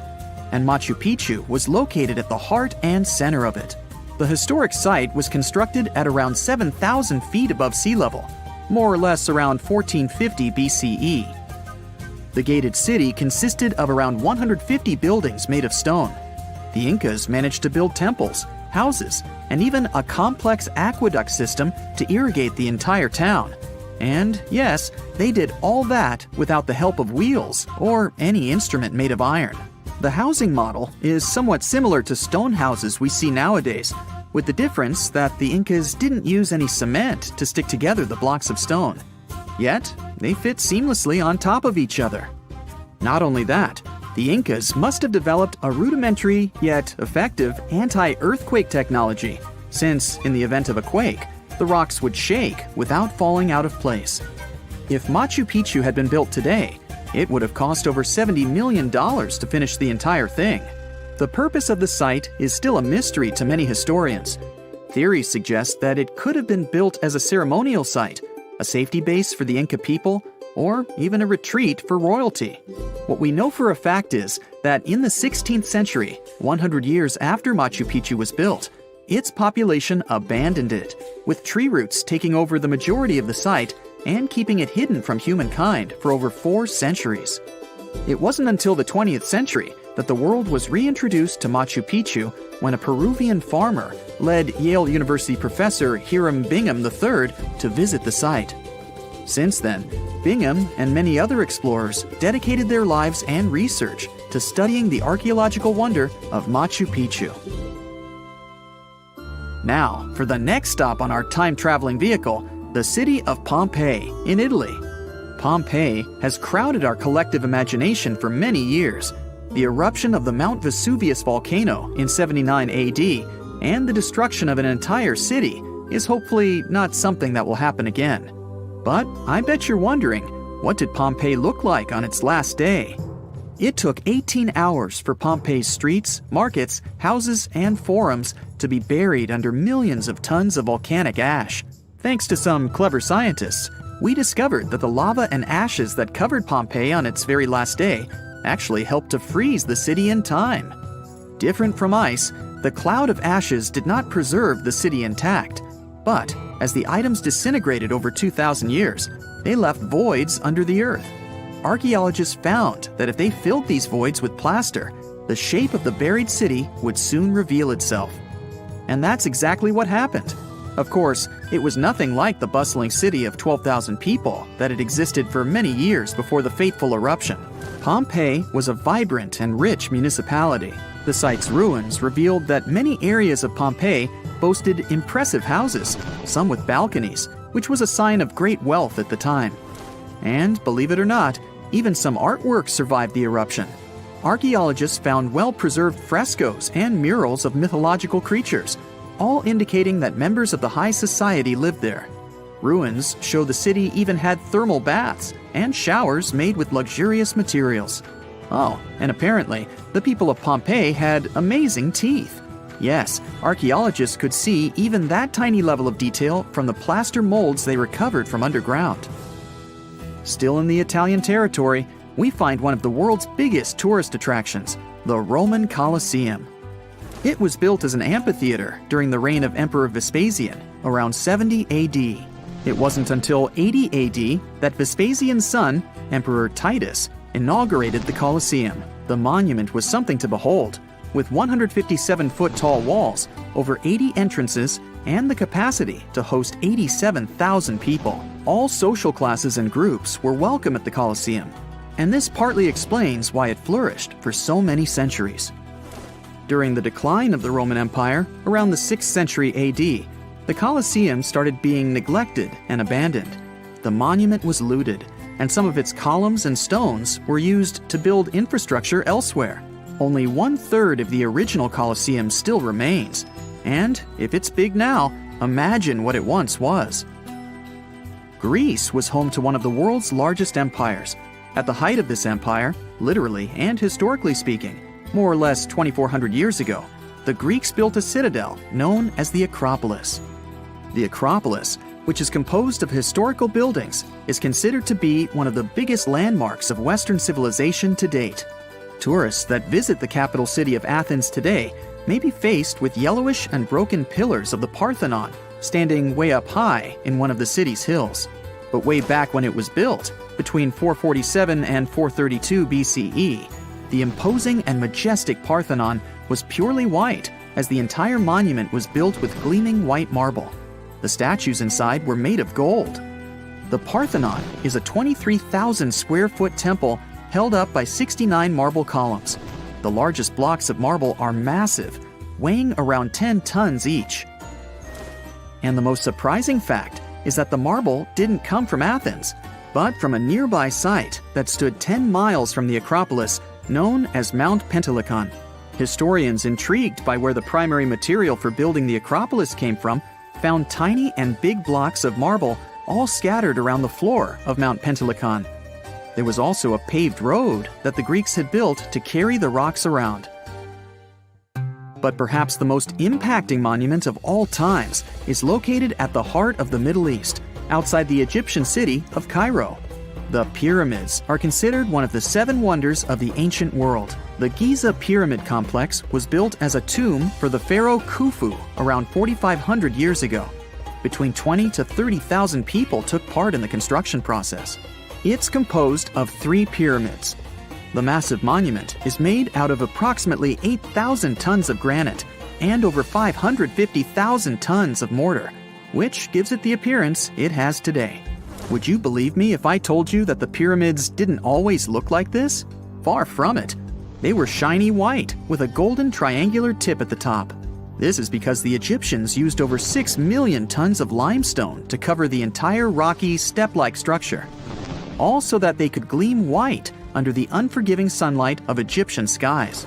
The Pyramid of Khufu remained the tallest structure on Earth made by humans for over 3,800 years. It was the only 8-sided pyramid in Egypt and was believed to align with Orion's belt. It's considered to be the most aligned construction facing north. In 1979, it was inscribed on the UNESCO World Heritage List. Let's head on down to the Indian city of Agra to quickly visit the Taj Mahal. You may know it as the Taj, but it can also be called by its more endearing name, a teardrop in the cheek of time. The Taj took over 22 years to build and was commissioned in 1632 by Mughal Emperor Shah Jahan as a declaration of love for his third and favorite wife, Mumtaz Mahal. It was made with ivory white marble, and amazingly, due to tight conservation, it still remains very similar to what it was when it was built. I think all this talk of landmarks got me thirsty for some traveling. What about you? Tell us in the comments below if you've ever visited some of these